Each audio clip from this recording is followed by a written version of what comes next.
Cora. Sterling, took you 7 years to remember the road? I need to talk to you. Gable's coming for your land. And you rode through hell to tell me? You must want something, cowboy. Say what you came to say. I've got cattle that need me more than you do. Gable doesn't want your cattle, Cora. He wants the water beneath your name. Gable gets your water rights. He owns half this county before spring. Then the greedy bastard can freeze waiting. My ranch isn't his to take. I may be a widow, Sterling, but I run this land. I don't need your pity, and I damn sure don't— The whistle came first, long and low and mournful. It rolled across the Wyoming flats like something alive, something that remembered the land before the rails cut through it. Snow swallowed the sound almost as fast as it rose, but not before it reached the ears of every man, woman, and child in Oakhaven who had learned, over time, that the afternoon train brought either salvation or trouble, rarely anything in between. Thaddeus Sterling stood on the platform with his collar turned up against the wind and his boots already soaked through from the walk across town. He was 30 years old, though a stranger might have guessed older. 7 years on the cattle trails had left their mark. There was a scar running along his jaw from a knife fight in Abilene he didn't like to talk about. His hands, where they gripped the leather strap of his travel bag, were cracked and calloused and stained in ways that no amount of soap had ever fully fixed. He had the lean, weathered look of a man who had spent too many nights sleeping on hard ground, and not enough nights sleeping at all. He stepped off the platform and into Oakhaven proper. The town looked smaller than he remembered. Or maybe he had grown. 7 years has a way of doing that to a place, shrinking it down until the memory of it is larger than the thing itself. The main street ran straight through the middle of town like a spine, lined on both sides with buildings that leaned slightly into the wind as if they'd been fighting it so long they'd given up standing straight. The livery was still there, the general store, the church at the far end with its crooked steeple, and the saloon. Thad stopped in front of it without meaning. To the sign above the door read, "The Miner's Rest, same as always," though the paint had faded to a color somewhere between rust and gray. He looked at the wooden pillars flanking the entrance and felt something move through him, quiet and cold, like water under ice, because the bullet holes were still there, every last one of them. 7 years of Wyoming weather had darkened the wood around each hole and softened the edges, but nobody had filled them. Nobody had patched them over, and nobody, apparently, had seen fit to pretend that the night that made those holes hadn't happened. Oakhaven had a long memory. Thad reached into his coat pocket and pulled out the telegram. He had read it so many times in the 3 days since it arrived that the paper had gone soft along the folds. The words were simple and direct the way bad news usually is. "Your father passed fever. Ranch is yours if you want it. Come home or don't." It was signed by Gideon Hayes, the foreman, a man Thad's father had hired 15 years back and kept on when most ranchers in the territory wouldn't have, not because they doubted his competence, but because of the color of his skin. Silas Sterling had done a great many things wrong in his life, keeping Gideon Hayes employed and housed and treated with the dignity owed to any capable man that had not been one of them. Thad folded the telegram carefully and put it back in his pocket. He pushed open the saloon door. The warmth hit him first, then the smell, wood smoke, and whiskey, and something frying in back that might have been salt pork.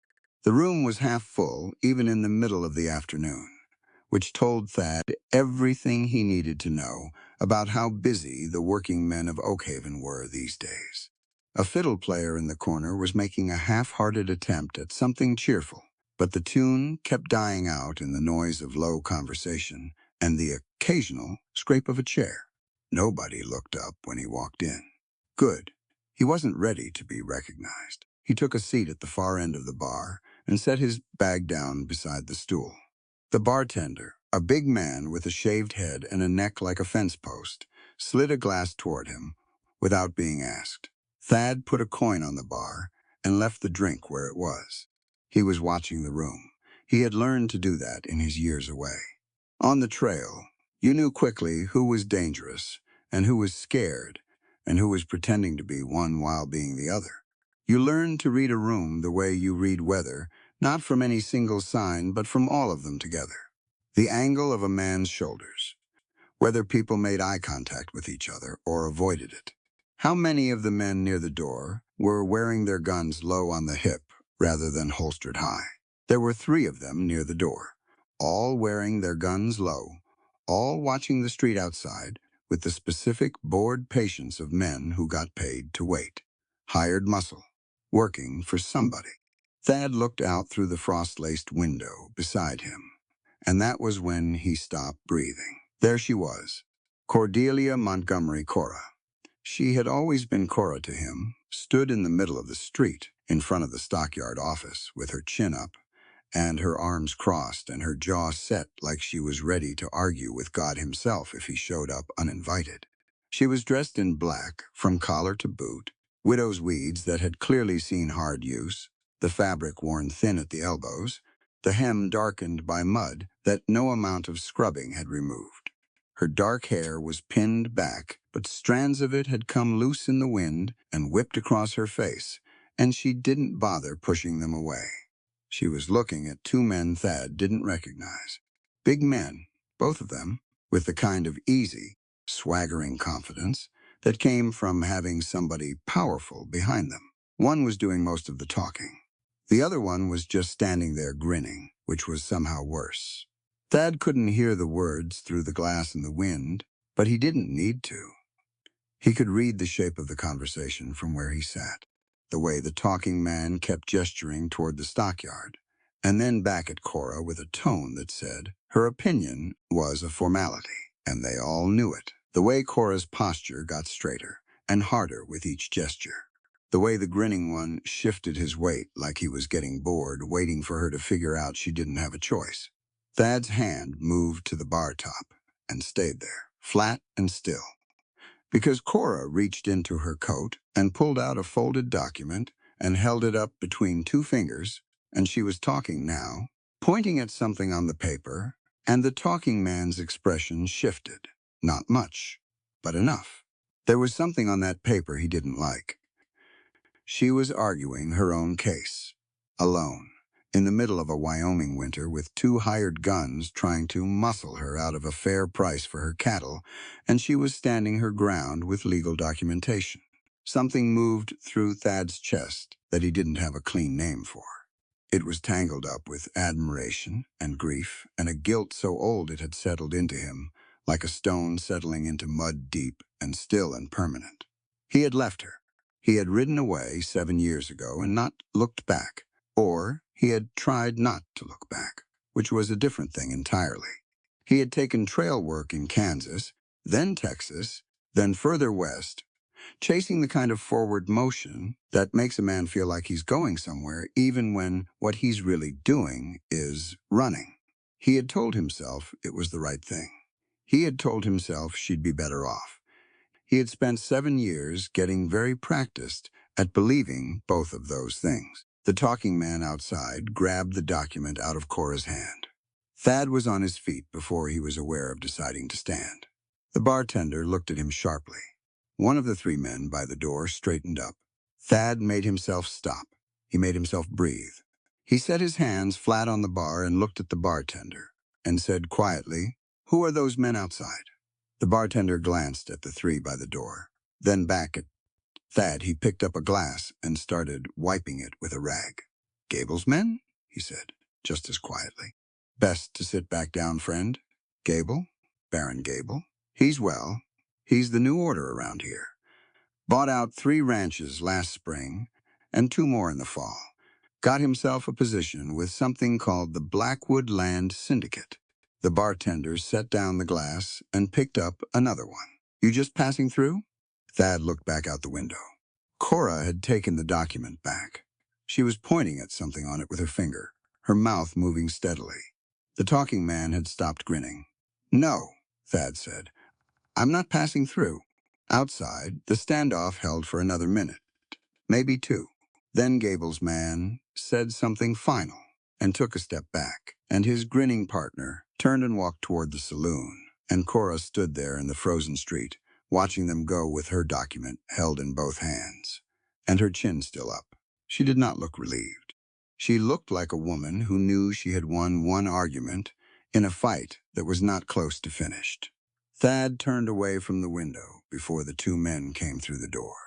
He pulled his hat lower and kept his eyes on his untouched drink. The men came in, heavy-booted, and took their places with the other three near the door.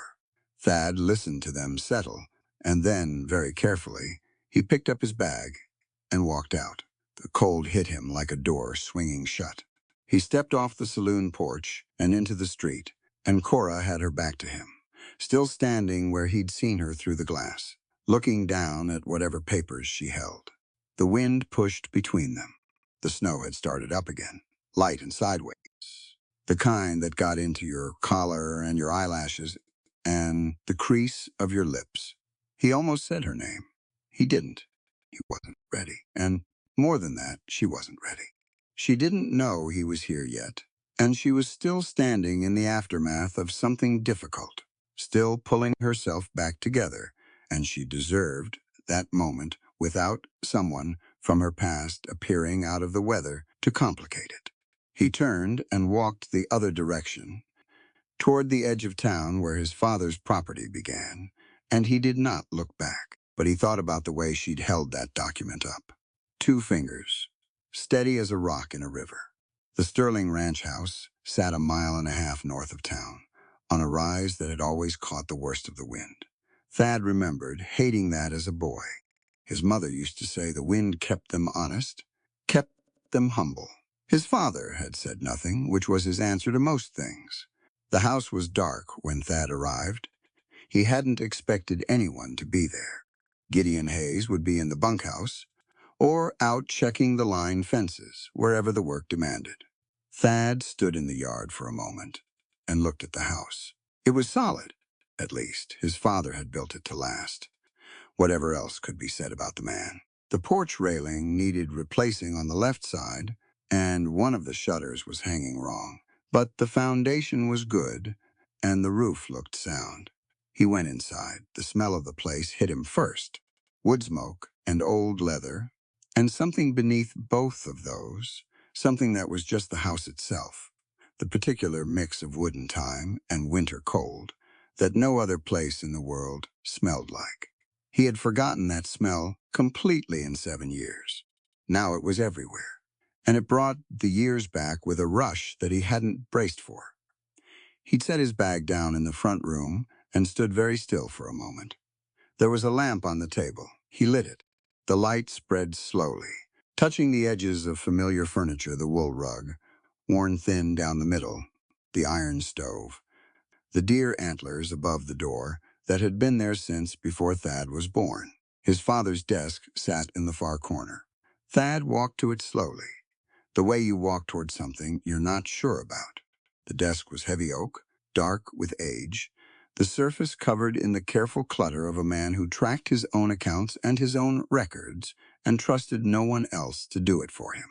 There was a ledger, a brass paperweight shaped like a horse, a cup holding 3 pencils and a pen, and the drawer.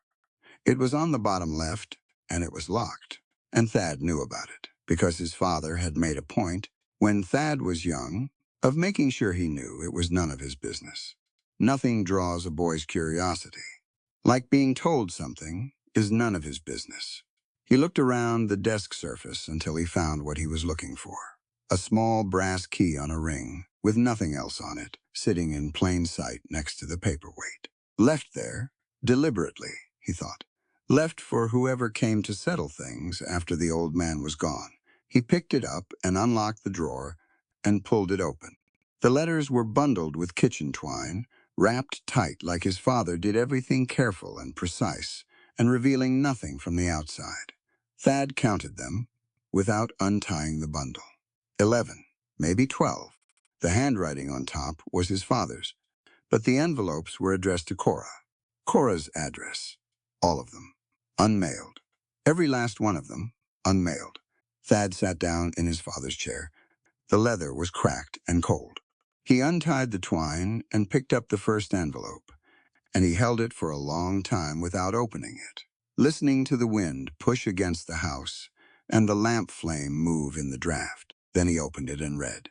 He read all of them. It took a long time. The lamp burned low, and he didn't get up to tend it. Outside, the snow picked up, and the wind found new angles to push through. And somewhere in the middle of all of it, Thaddeus Sterling sat at his father's desk in the growing dark and understood, for the first time, the shape of the last 7 years of his life. The guilt wasn't his father's malice.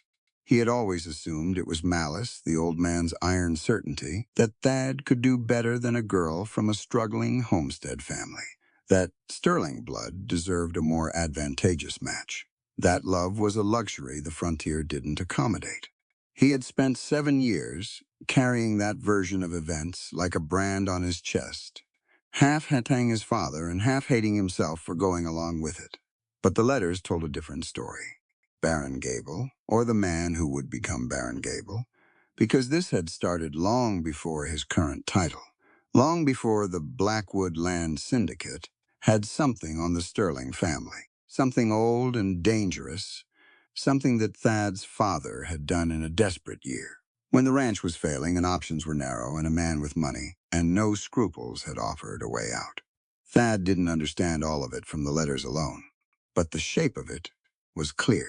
Gable had the power to ruin the Sterling name entirely, to take the land and destroy what remained of the family's standing, and he had used that power to make one specific demand. Send the boy away.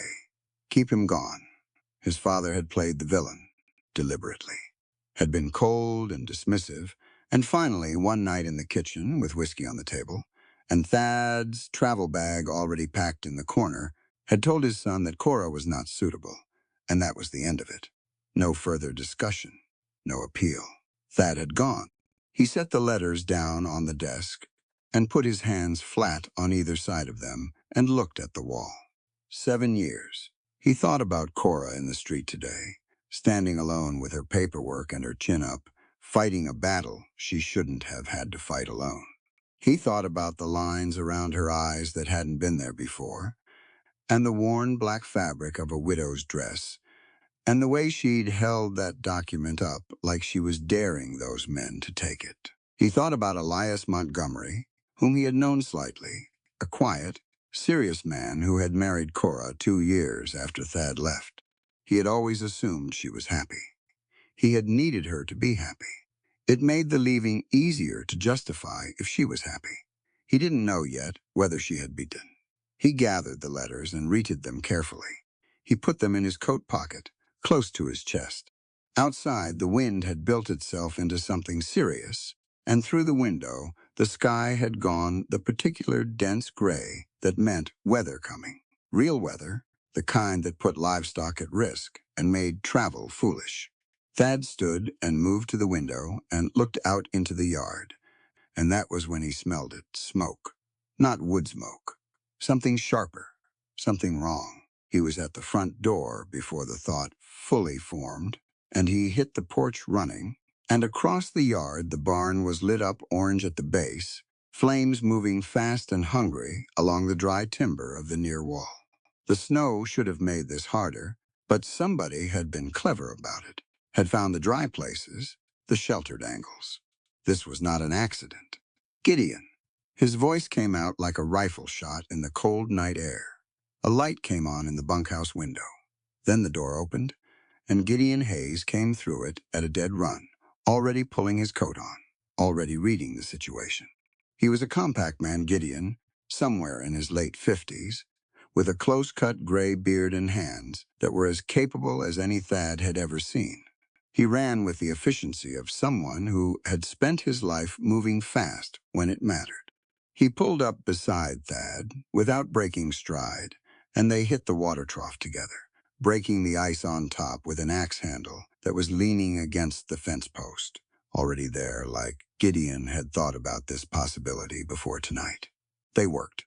There is a kind of work that doesn't leave room for anything else. Not thought, not feeling, not the weight of letters in your coat pocket, or the memory of a woman standing in the snow. There is only the next bucket, the next run to the trough, the next angle the fire tries to find, and the effort of cutting it off before it does. The horses were out. Gideon had gotten them out in the first 30 seconds, which told Thad everything he needed to know about the foreman's ability to stay calm when things went sideways. And the two men worked the fire with buckets and with dirt, and with a wet canvas tarp that Gideon had apparently kept near the barn for precisely this kind of emergency. They fought it for 2 hours. When it was out, when the last of the orange had gone and there was nothing left but blackened timber and hissing steam and the flat gray smell of wet ash, they stood side by side in the snow and breathed. Thad's hands were shaking, not from cold, from the hard-running drop of whatever had been pushing him through the last 2 hours, that sharp animal fuel that doesn't ask permission before it runs out. Gideon was looking at the damage. His expression was steady in the way that things are steady when they've been tested so many times that being unsteady stopped being an option somewhere along the way. That was set, Thad said. His voice came out rougher than he intended. Yes, Gideon said simply. He didn't seem surprised. Gable's men, most likely. Gideon turned and looked at Thad directly, the way he had always done, without the careful sideways quality that a lot of men had when they talked to the boss's son. He had never done that, even when Thad was 15 and arrogant and deserving of it. Welcome home, Thad. Thad let out a long breath that turned to vapor in the freezing air. He almost laughed. He didn't quite. Good to be home, he said, and meant it in ways that surprised him. They started walking back toward the house. The snow was deep now, around the barn, churned and gray from the firework, their tracks going back and forth across it like evidence of something fought and won, and not quite finished. Gideon walked beside him, without filling the quiet, which was one of the things Thad had always respected about the man. He didn't talk to put people at ease. He talked when he had something to say. Your father kept his accounts square, Gideon said, as they reached the porch steps. The ranch is viable. Livestock losses from this winter, same as most. Gable's been pushing on the fence line for 2 seasons. Your father held. A pause. He wasn't a soft man, Silas, but he held. I know, Thad said. He knew more now than he had this morning. He put his hand over his coat pocket where the letters sat. I found some things in his desk. Gideon looked at him, said nothing. He left me the key. Gideon nodded slowly. He told me, before the end, that there were things you needed to understand. Said he'd done wrong by you, and he knew it. He paused at the top step and turned. He was a proud man, Thad. Pride like that doesn't apologize. Easy. So he left the letters and the key, and hoped that counted for something. Thad stood at the base of the steps and looked up at the foreman, and tried to fit his father into the shape those letters had made. It didn't go easily. 7 years of a certain story doesn't rearrange itself overnight. Was he right? He asked. Did it count? Gideon considered that with the seriousness it deserved. That's for you to decide, he said. But I'll tell you this for free, since we're standing in the cold and you look like a man who needs to hear something true. He held Thad's gaze steady. A man's skin or his past don't tell you his worth under this roof, Thad. Your old man learned that truth too late. Don't let foolish pride turn you into a ghost like him. The wind moved between them, pushing snow off the porch railing in a small white cascade. Thad stood with that for a moment, letting it settle where it needed to settle. Then he nodded, once, and walked up the steps and pushed open the door to his father's house. His house now. That would take some getting used to. Inside, he added wood to the stove and put a kettle on, and sat back down at his father's desk, with the lamp turned up high. He laid the letters out and looked at them. Tomorrow he would have to find Cora. He would have to warn her about Gable's real intentions, not just the low prices and the hired muscle, but the deeper play, the water rights and the railroad access, and the specific, calculated way that Baron Gable went about taking what he wanted from people who had fewer resources to fight back with. She deserved to know what she was actually up against. She was going to hate seeing him. He was reasonably sure of that. He had ridden away. He had left without a real explanation, taking his father's word for the reason and giving her none. And then 7 years had passed, and she had lived an entire life, marriage and loss and hardship, and the remarkable stubborn act of building something on her own. In the aftermath of all of it, she had built something real, and she was fighting to keep it. He had no idea if she would let him help. He thought about the 2 fingers holding that document up against the cold Wyoming wind. He thought she would not make it easy. He thought that was probably right. The kettle began to steam. Outside, the storm settled in properly, filling the world with white and cold, and the low moan of wind around the eaves. And Thaddeus Sterling sat in his father's chair, with the evidence of the last 7 years spread out before him, and began slowly to figure out what kind of man he intended to be on the other side of all this. The train whistle had brought him home. What he did next was his own. Morning came in gray and slow. The storm had burned itself out somewhere around 3 in the morning, leaving behind a silence so complete it had its own weight. Thad lay on his father's bed. He couldn't bring himself to think of it as his own yet, and stared at the ceiling and listened to that silence and waited for the light to change. He hadn't slept much. Maybe 2 hours, maybe less.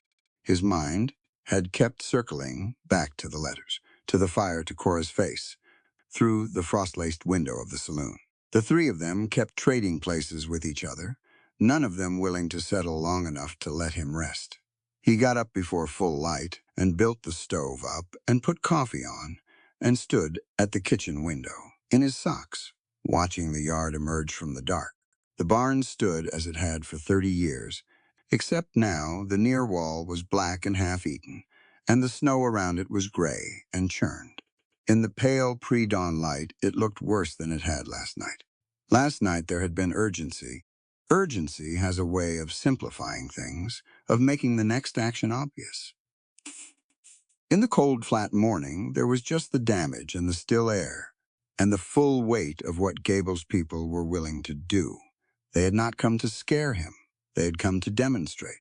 Thad poured coffee into a tin cup and drank it, standing at the window, and thought about the difference. A man who fires a warning shot across the bow still respects your ability to fight back. A man who burns your barn on your first night home is sending a different message entirely. He is saying, I know you just arrived. I know you are tired and your guard is down. I know exactly where you are. He is saying, this is nothing. I can do much worse. Thad finished the coffee and went to dress. By the time he came back through to the front room, Gideon was already at the door, knocking twice and letting himself in before the second knock finished echoing, which was apparently how things worked here now. The foreman stamped snow off his boots and set his hat on the peg by the door and looked at Thad with the measuring, unhurried attention of a man who was trying to take an accurate picture of a situation before he said anything about it. Coffee's on, Thad said. I know. I can smell it from the yard. Gideon poured a cup for himself and leaned against the counter. Went out at first light to look at the barn wall. The fire was set on the northeast corner, where the old hay storage is, where it's driest. He paused. They knew the layout. They've been watching the property for some time, I'd say. Gideon wrapped both hands around the cup. Silas had 2 more incidents before he passed. A fence cut on the south pasture that let 20 head wander onto the road, and one of the water lines coming up from the creek was blocked with debris, not natural debris. Someone packed it in by hand. He looked at Thad steadily. Your father reported both to the territorial marshal. The marshal said he'd look into it. Did he? He looked into it the same amount you'd expect, given that Baron Gable has been a significant contributor to this county's development fund since 1875. The dryness in Gideon's voice was the particular dryness of a man who has seen this specific pattern before, in other places, at other times, and has learned that naming the unfairness of it doesn't make it less unfair. Thad sat down at the kitchen table. He had pulled the letters out of his coat last night and stacked them on the table before he went to bed, and they were still there now, slightly disordered from the handling. Gideon looked at them. Something shifted in his expression. Just slightly. You found those, the foreman said. He left the key where I'd find it. Gideon nodded. He came to the table and sat down across from Thad, setting his cup on the wood between them. He looked at the letters the way a man looks at something he has known about for a long time and waited with patient discomfort to be the right moment to discuss. You knew about them, Thad said. Not an accusation, just a reading. Your father told me, near the end. He didn't show them to me, but he told me they existed and that you needed to read them. Gideon paused. He said, and I'm giving you his exact words here, I was a coward about it. I took the easy road, and I called it protecting my family. And then he didn't say anything else about it, because that was as close to confession as Silas Sterling was built to get. Thad looked at the stack of letters. He had read them all last night, some of them twice. Gable had leverage over him. Something from the early years, before the ranch was stable. My father made a deal he shouldn't have made, and Gable held it over him, and eventually called in the debt, in the form of sending you away, in the form of sending me away. Thad turned his coffee cup in his hands. He made himself the villain. So I'd go. So Gable would have less reason to burn the whole thing down. Gideon was quiet for a moment. That's one way to read it. Is there another way? There's always another way. Gideon's voice was steady, not unkind. A man can do a right thing for wrong reasons or a wrong thing for right ones. And usually it's some mixture of both that doesn't sort out clean. Your father was protecting you, yes. He was also protecting himself and what he'd built because he'd worked too hard to let it go. Both things were true at the same time. He met Thad's eyes. That doesn't make what he did to you right. It just makes it human. Thad sat with that. Outside, a crow called twice and then went quiet. He falsified nothing toward Cora. Directly, Thad said. He sent me away and she was left with whatever she was left with. She married Elias Montgomery inside of 18 months after you left, Gideon said. Not judging, just placing the facts in order. I know, I heard. Thad had heard from a passing drover in Kansas, a man from Oakhaven who hadn't known that the name would mean anything to the quiet, trail-worn cowboy he was sharing a campfire with. The drover had said it the way you say ordinary news. Old Amos Carter's girl married some mining fella. Good family, seems stable, and Thad had said nothing, and looked at the fire. And later, when the drover was asleep, he had walked out into the dark for about half an hour. He hadn't let himself think about it much after that. You can train yourself not to think about things. It's hard work, but it's learnable. And Elias? Thad asked. Died in the Galveston mining collapse 3 years back. Gideon's voice was careful in a way that told Thad there was more to say on that subject than he was saying right now. Left Cora with the land, the cattle operation, and the debts. What kind of debts? The kind a man accumulates when he's not careful with money and has a weakness for high-stakes gambling. Gideon said it plainly, without editorial. She's been managing it since. She's kept the ranch running, kept the hands employed, kept the books straight. She's good at it, Thad. Whatever else you might assume walking in from 7 years away, she's built herself something real. I know she has. He had seen it yesterday. He had seen it in 2 minutes through a frosted window. That's exactly why Gable wants her land. Gideon looked at him. Thad leaned forward. It's in the letters. There's a reference to it. Gable mentioned the land value to my father years back, as part of the pressure he was applying. Her property sits on the only reliable year-round water source in the region. And the route the new postal railroad is scouting runs directly across the east edge of her acreage. He paused. She doesn't just have cattle land, Gideon. She's sitting on the most strategically valuable piece of ground in the county, and she may not know it. The foreman sat back. He looked at the letters, and then back at Thad, and then out the window toward the yard and the ruined barn wall. He turned the information over. You could almost see him doing it. When are you going to tell her? He asked. As soon as she'll let me close enough to say something. Gideon's expression moved, just slightly, into something that might have been dry amusement if it had gone a little further. That may take some patience. I know. She's not inclined toward help from your direction right now, Thad. To put it gently, I know that too. Gideon picked up his coffee cup and stood. He carried it to the window and looked out at the yard. The morning had brightened while they talked, the gray pulling back from the sky and leaving something pale and cold and clear. The barn's burned wall caught the light badly, all that black against the white snow. Your father taught me something. After some years working for him, Gideon said, still looking out, not on purpose, just by watching him. He spent a long time thinking that having a reason for a thing was the same as the thing being right, that if his logic was sound, his actions were justified. He was quiet for a moment. Took him a while to understand that the people on the other end of those actions didn't experience his reasoning. They experienced what he did. He turned from the window. You'll want to keep that in mind when you go to Cora. Thad nodded. She doesn't need to hear why you left, Gideon said. Not at first. She needs to see what you're going to do now that you're back.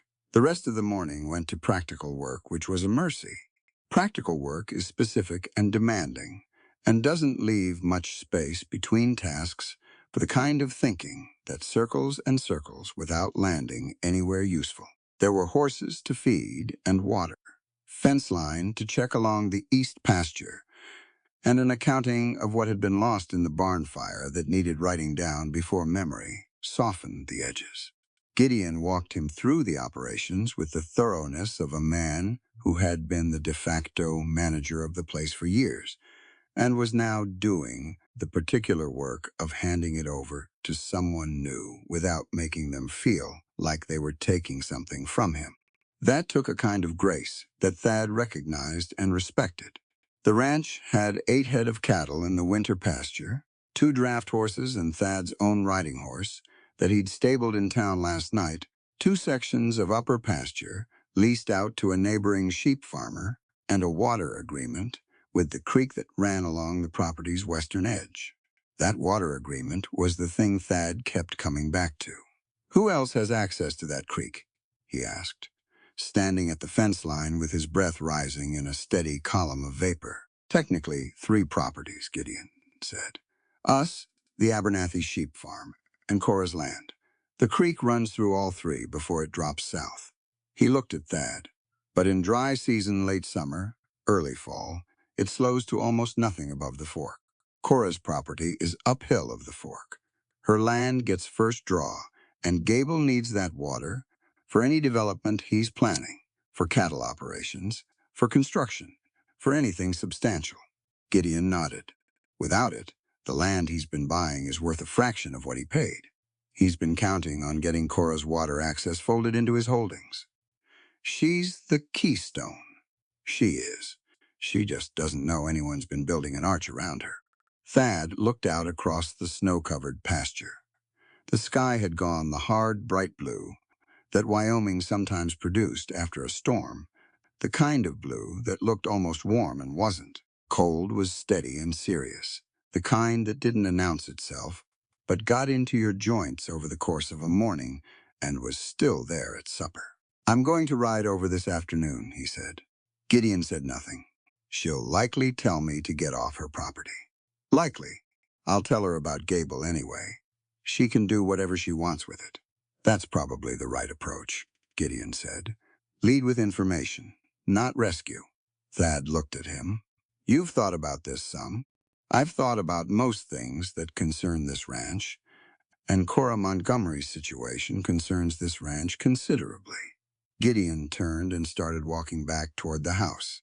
Also, he said, over his shoulder, I've known Cora since she was 21 years old and working her father's land in borrowed boots, and she's one of the few people in this territory I'd call a genuinely good person, which is a rarer thing than people acknowledge. He paused without turning around. I'd like to see her come out of this intact, whatever form that takes. Thad watched the foreman walk back across the snow, steady and unhurried, and thought that his father had been, in some ways, a difficult man to understand.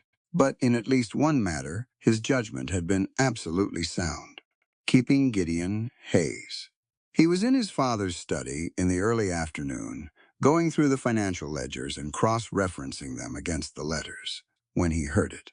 Not the sound of a person, more like a change in the quality of the air outside. Thad had spent enough years on the trail to know that particular shift, the one that meant something had altered in the yard, that the horses had gone from comfortable to alert. He set the ledger down and moved to the window. The yard was empty. He watched it for 10 seconds. The horses in the paddock had their heads up, both of them at the same angle, looking south. He was at the front door, then on the porch, then out into the yard, in about 4 steps total. He went to the corner of the house and looked south down the ranch road. Nothing moving on the road, but there along the south fence line, where the post and rail ran beside the old hay meadow, he could see, even from this distance, that one of the lower rail sections was freshly broken. It hadn't been broken this morning. He had walked that fence line himself, and beyond the broken fence, in the hay meadow's snow, tracks, boot tracks, at least 2 pairs heading toward the barn. He was running before the thought finished forming. He came around the barn's good side, the west wall, and pulled up at the corner fast enough that he had to grab the wall to stop himself from sliding on the ice. Around the corner, at the barn's east, faced the face that still had its walls, the inside face 2 men were moving with the quick, purposeful motions of people who know exactly how much time they have. One was carrying something under his arm. The other had a lantern that was not lit yet. "Hey," Thad said. His voice came out flat and cold and absolutely certain. Both men froze. They were Gables, or men like Gables, wearing the kind of deliberately nondescript clothing that men wear when they want to be difficult to describe afterward. Young enough to be reckless, old enough to know what they were doing. The one with the lantern looked at the one with the bundle. A half-second of silent consultation. Then the one with the bundle made the mistake of running. Thad let him go. He went for the one with the lantern, because a lantern was the more immediate problem, and he crossed the distance fast, getting a hand on the man's wrist before he could figure out whether to swing it or throw it, and the struggle was brief and specific, and ended with the man face down in the snow, and the lantern sitting upright in a drift 6 feet away, unbroken. The first man, the one who'd run, had made it to the south fence line before he looked back, and saw his partner in the snow, and his calculations about his situation changed visibly. In his posture, he slowed, stopped, stood there in the snow meadow with the bundle in his arms and the open land behind him, and made a decision. He came back. Thad held the one on the ground with a knee in his back, and his wrist twisted at an angle that permitted moving forward, and nothing else, and watched the second one walk back across the snow with his head down. When the man got within 10 feet, Thad said, "Set it down." The man set it down. It was a bundle of oil-soaked rags. "Sit," Thad said. The man sat in the snow. "Now we're going to talk," Thad said, "about who sent you and what they were after, and whether either of you has any other business on this property that I should know about." He looked at the man in the snow under his knee. "Start when you're ready." It didn't take long. They were hired men, both of them, paid cash in the way that keeps names out of it, given a specific task and a specific timeline, and no particular loyalty to the man who'd paid them beyond the money. The second one, the one who'd sat down in the snow, turned out to be slightly older than he'd looked from a distance, and considerably less committed to silence. His name was Rourke. He had a family in Laramie, he said, unprompted, like he wanted the information on the record. He'd been doing intermittent work for Gable's outfit for 8 months, and this was the 3rd property-related job. The other 2 had been the cut fence on this very land and the blocked water line on the creek. He said both of these things with a kind of flat resignation, like a man reading out a list at a reckoning he'd been expecting. Thad listened to all of it. He didn't interrupt. He kept his voice steady and his expression neutral, which took effort, because the blocked water line was the one Gideon had mentioned this morning, and hearing it confirmed, and hearing it connected directly to Gable's name, tightened something in his chest. He let them both go. Rourke looked surprised. The younger one just looked ready to run. "I'm going to let you walk off this property," Thad told them, "and I'd strongly recommend that when you get back to whoever is paying you, you tell him that burning and blocking and cutting did not do the job he intended. Tell him Thaddeus Sterling is home and that he's been to his father's desk." He paused. "He'll know what that means."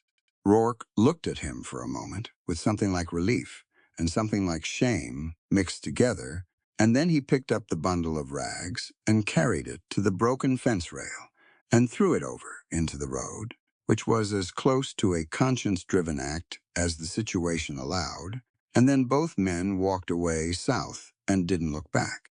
Thad watched them until they were out of sight. Then he turned and looked at the barn. It was still standing. Both attempts, then. Both failed. He went back inside and stood at the kitchen table and made himself breathe slowly for a minute. His hands were perfectly still, which meant the calm was holding. He was glad of that. There had been a version of this afternoon, a worse version, that ended with two men who couldn't testify to anything, and a situation that would have satisfied nobody except Gable, who would have had exactly the kind of story he wanted. He thought about what he'd said last night in the study, turning it over now from the other direction. What kind of man do I intend to be on the other side of all this? He went to the desk and picked up the letters. That was when Gideon came through the door, his coat snow-dusted, clearly having come from the south pasture on a different path than Thad had taken. He saw Thad's expression and stopped. "What happened?" he said. Thad told him. All of it, quick and factual, the way you relay field information, when what matters is accuracy and not editorial. Gideon listened without speaking. When Thad finished, the foreman stood still for a moment, looking at the middle distance. Then he let out a long, slow breath. "You let them go," he said. "Yes?" Gideon looked at him carefully, in that measuring way of his, taking the full picture. Whatever he found in it, his expression settled toward something measured and clear. "Your father would not have," he said. "His instinct would have been to hold them until the marshal came, or to make an example, or both. The marshal isn't useful to us," Thad said, "and making examples just tells Gable he rattled me, and letting them walk tells him I know enough to be confident." Thad set the letters down on the desk. "Lets them carry a message I couldn't send directly." And he added, quieter, "keeps this from becoming something it doesn't need to become." Two hired men did what they were paid to do.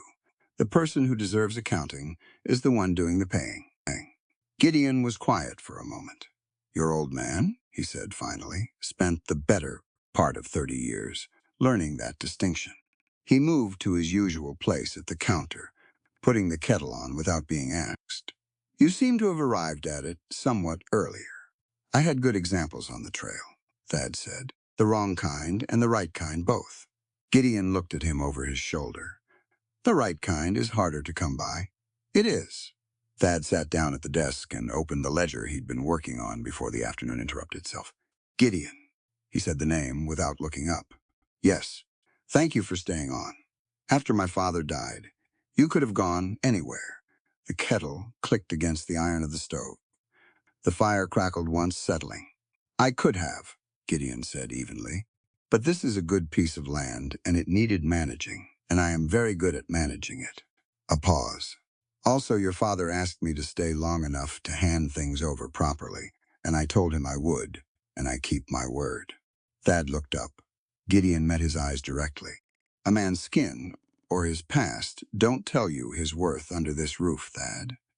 His voice was the same steady, unhurried, carrying each word at the same weight as the last. "Your old man learned that truth too late. Don't let foolish pride turn you into a ghost like him." The words landed in the room and held there. Thad understood that Gideon was not talking only about Silas Sterling's specific sins. He was talking about the whole pattern, the pride that makes a man shrink his world to avoid being wrong, The fear, dressed up as authority, the ghost a man becomes when he decides protecting himself matters more than being honest with the people who need his honesty most.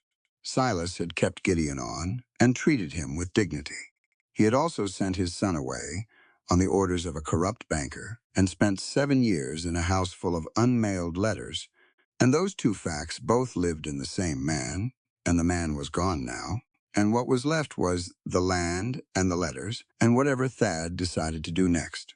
"I hear you," Thad said. Gideon nodded once. "Good." He turned back to the kettle. "There's a storm coming in tonight. That barn wall needs boarding before dark, or you'll lose the hay on the inside to wind and moisture." And like that, they were back in the practical world, which was, Thad was learning, exactly where Gideon lived. Not because the other things didn't matter, but because the practical world was the one where things could actually be changed. He closed the ledger and stood up.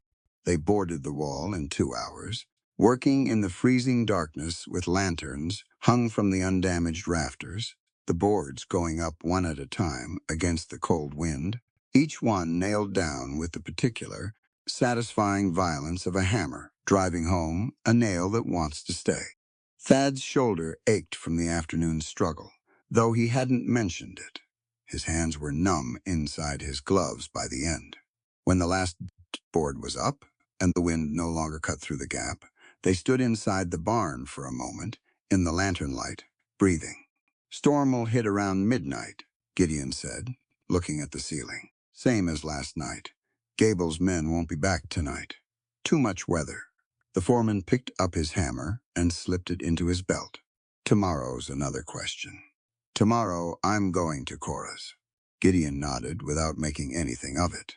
"I'll keep the south fence in my sight line."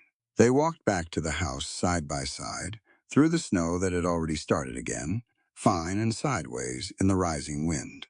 The yard was dark except for the light from the kitchen window, which lay across the snow in a long yellow rectangle, warm and specific against the surrounding dark.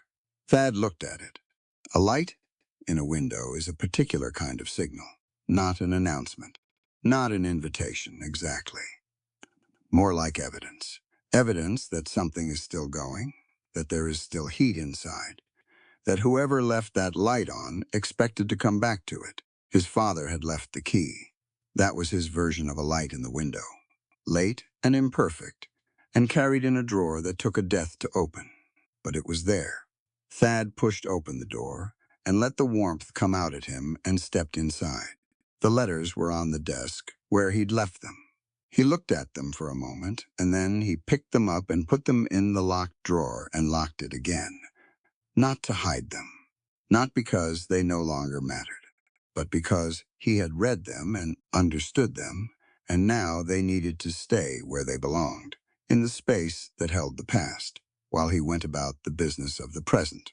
The storm built outside, loud and earnest, shaking the window glass and piling snow against the north wall of the house. Tomorrow he would ride to Cora's. She was going to be furious to see him. He was going to let her be furious and say what he had come to say anyway. Because the thing about being 7 years gone was that you came back without the luxury of a gentle approach. You had already used up your gentleness in the leaving. What remained was the truth and the work, and whatever Cora Montgomery chose to do with both of them. He banked the stove for the night and put out the lamp. Somewhere out in the dark, a mile and a half south, across the frozen pastures and the creek and the white expanse of winter land, her lamp was probably burning too. Or he chose to think so. It cost nothing to think so, and it was the kind of thought that made it possible to lie down in the dark and close his eyes and wait for morning. The blizzard came in the night and was still going at dawn. Cora knew it before she opened her eyes. She could hear it in the timbre of the house, the way the walls absorbed sound differently when snow was packed against them, thicker than air, quieter than rain. She could hear it in the particular low moan the chimney made when the wind was coming from the northwest at serious speed. She had lived in this house through 4 Wyoming winters, and she had learned to read it the way she read her cattle by the small signs, the peripheral details, the things that didn't announce themselves, but were always accurate. She got up in the dark and dressed in layers, and built the kitchen fire before anything else, because that was the first order of business in a blizzard, and it always would be. Heat first, then light. Then the reckoning of what the storm had cost, and what it was going to cost before it finished. Her foreman, Pete Aldous, appeared at the back door at first light with his hat coated in ice, and his expression set in the flat, resigned manner of a man who had already done 2 hours of cold work and expected more. He told her two things. One was that the cattle in the north pasture had drifted south in the night and were bunched against the lower fence, which was a manageable problem. The second was that the creek water line to the main trough was frozen solid, which was less manageable and more immediate. "I'll get the others on the fence first," Pete said, "and then we'll need someone on the water line with the iron." "I'll take the water line," Cora said. Pete looked at her. "I'll take the water line," she said again, the same way, which was her answer to the look. He nodded and went back out. She wrapped a scarf over her hat and tied it under her chin and pulled on her heaviest coat, the one with the wool lining that still smelled faintly of the sheep it had come from, and went out into the white. The blizzard was a full one. Not the worst she'd seen, but serious enough that the fence line of her yard was barely visible from the porch, and the outhouse at the back of the property was a gray smear in the general whiteness.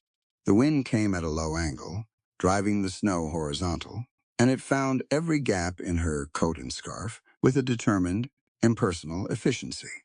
Cold like this didn't hate you. That was the thing to remember. It simply did not care whether you were there or not, which was, in some ways, more honest than a great many people Cora had known. She worked on the frozen pipe for 40 minutes with an iron bar and a bucket of hot water from the kitchen that cooled too fast to be fully useful.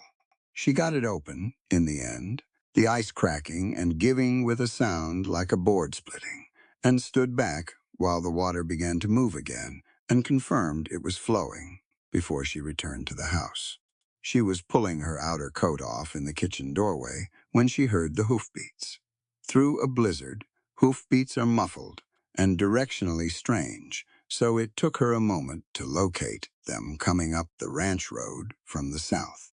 She stood in her doorway with one arm in and one arm out of her coat and watched a rider emerge from the white. She recognized the horse first, dark bay, big through the chest, with the kind of steady, forward movement that said its rider knew how to push an animal through bad weather without frightening it. Then she recognized the rider. Her first instinct was to close the door. She did not close the door. She finished taking her coat off, hung it on the peg, and stood in the kitchen and waited for the knock. It came in 30 seconds. 2 knocks, deliberate, not tentative. She opened the door. Thaddeus Sterling stood on her porch with snow on every surface he owned and his hat pulled low against the wind.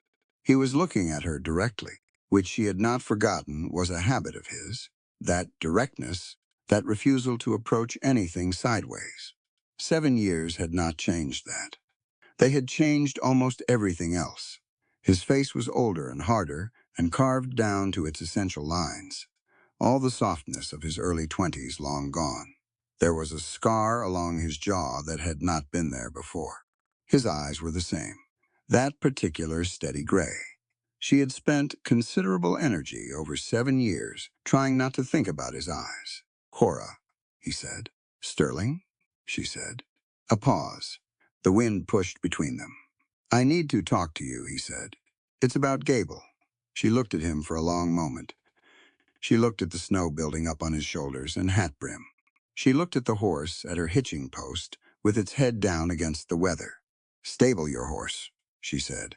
"Then come in." She closed the door and stood in her kitchen and breathed for a moment. Of all the mornings.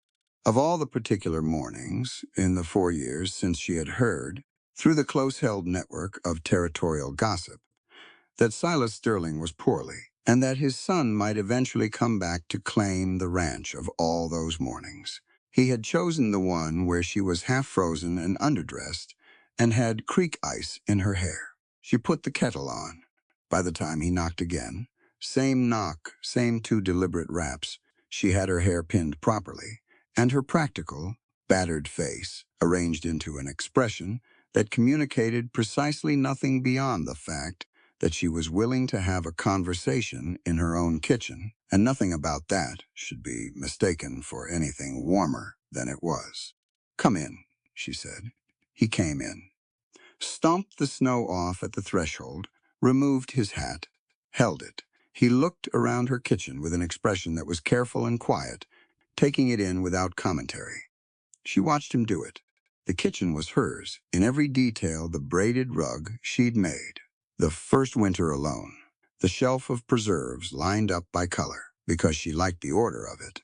The small framed sketch of her parents' place in Nebraska pinned beside the window. Nothing of Elias remained in this room. She had seen to that. "Sit down," she said. "Coffee will be a few minutes." He sat. He set his hat on the table beside him and ran a hand through his hair, which was wet at the edges from the snow. And then he folded both hands on the table in that familiar posture she had not thought about in years, and apparently had not forgotten at all. "How bad is the storm?" he asked. "Manageable," she said. "I've had worse." "Your water line?" She looked at him. "Already handled." He nodded. Something in his posture acknowledged the point without making an occasion of it. And she gave him credit for that. She had not known. Opening the door, whether he was going to be the version of himself that remembered who she was, or the version that saw a widow in a blizzard and decided she needed explaining to. "Gable," she said. She poured 2 cups when the coffee was ready and set one in front of him and sat down across the table with hers. "What about him?" he told her. He told it straight, and in order, which was the only way she would have accepted it. No softening, no preamble about how she might want to prepare herself. None of the condescending architecture men sometimes built around difficult information when they were delivering it to a woman. Just the facts. Placed in sequence, the letters in his father's desk, the blackmail, the railroad survey route, the water rights. The strategic value of her land that had nothing to do with cattle and everything to do with geography. Cora listened. She wrapped both hands around her coffee cup and listened without interrupting, which cost her more effort than her face showed, because she was not a woman who liked being the last to know things that concerned her. It was, in fact, one of the things she had hated most about marriage, the assumption that her husband's decisions were his own business until they weren't, at which point they became her problem. Elias's gambling debts, for instance, had been his own business right up until the moment they had become her entire burden. "The water rights," she said when Thad finished. "You're certain that's what he's after?" "It's in the letters. My father's words, not mine." Gable said 7 years ago that whoever held the water rights to the Upper Creek Fork held the whole county's future in dry season. He looked at her. "Your land is uphill of the fork. You hold those rights." "I know I hold them," she said. "Elias tried to sell them once. I stopped it." Something moved in Thad's expression at the mention of Elias. She saw it and noted it and filed it away without examining it yet. "When?" he asked. "2nd year of the marriage." He said a man from an investment group had offered a good price and we needed the cash. She paused. "We did need the cash. But I looked at those rights in the deed, and I looked at what our cattle would do without guaranteed water in August, and I told Elias if he sold them, I would personally ride to Laramie and have the transaction reviewed by every territorial judge who would listen." She met Thad's eyes. "He did not sell them." Thad nodded slowly. "Gable's been circling back to it. The railroad survey makes it urgent now. If construction starts in the spring, he needs those rights secured before the Eastern investors arrive and the land values double. So he'll push harder. He'll push much harder. What you saw in town yesterday was a first move. He was testing your position, seeing if the financial pressure is enough to make you cooperate." He paused.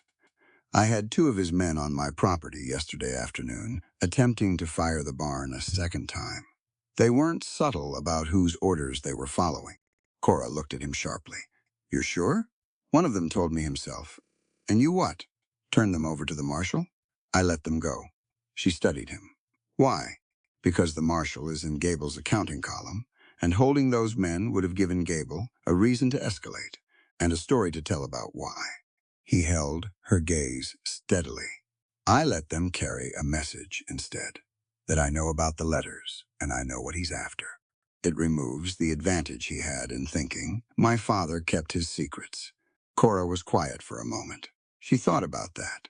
She thought about the logic of it, which was sound, and about the restraint it required, which was considerable, and about the fact that Thaddeus Sterling had apparently spent 7 years becoming someone who thought about things in that particular way.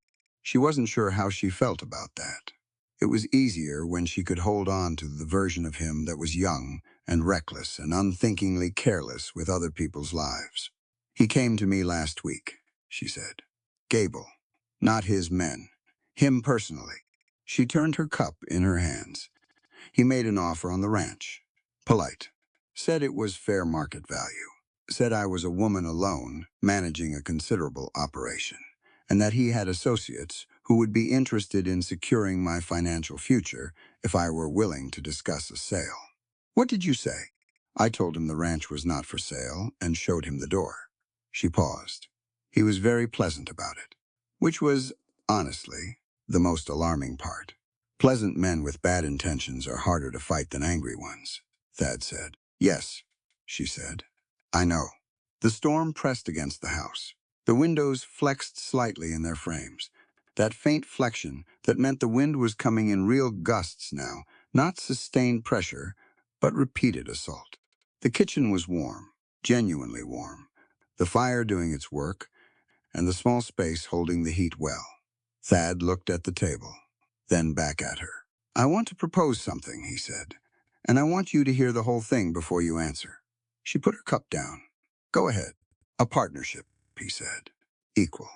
Documented in writing, both names, both sets of rights and responsibilities laid out specifically.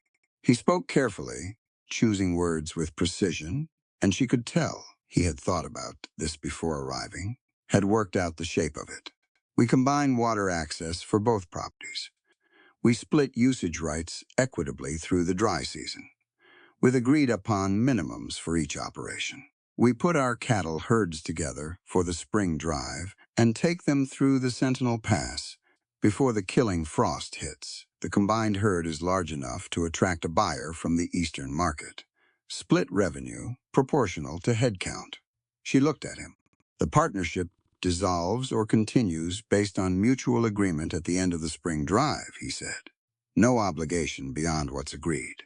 Nothing that puts your ownership at risk. Your deed stays entirely in your name. Cora sat back in her chair. She looked at the window, at the white pressing against the glass, and she let herself think about the proposal properly rather than reacting to it, because that was what the situation deserved, and also because it was harder to think properly when she was looking directly at him. The logic was sound. That was the frustrating part. Combining herds for the Sentinel Pass drive was something she had been trying to arrange with another rancher for 2 seasons, and it had fallen through both times, once from the other rancher's illness and once from a disagreement about cost-sharing that had never been resolved. A drive of that size needed more hands than she currently employed, and more cattle to make the economics work. She had run the numbers herself last fall and concluded, reluctantly, that she was about 30 head short of what made the pass drive viable for a single operation. Thad's herd would close that gap. The water sharing was more complex, but the principle was defensible. Both properties needed guaranteed access through dry season. A formal agreement protected both parties and provided documentation that would be useful if Gable decided to challenge the rights legally. And it was equal. Documented, specific, and equal. That was the word she kept returning to. Not a favor. Not assistance extended from a stronger position to a weaker one, a partnership with defined terms and mutual obligations. She looked back at him. "Why?" she said. He met her eyes. "Because Gable is coming for both our properties, and separately, we're easier to pick off. And because the drive makes economic sense for both operations, regardless of any other consideration." That's the practical answer. "Yes," he said. "What's the other answer?" He was quiet for a moment. "I owe you something," he said. "I left without an explanation, and that was wrong, and I'm not going to pretend it wasn't. I can't fix 7 years, but I can do the right thing now, in the situation we're both in." He paused.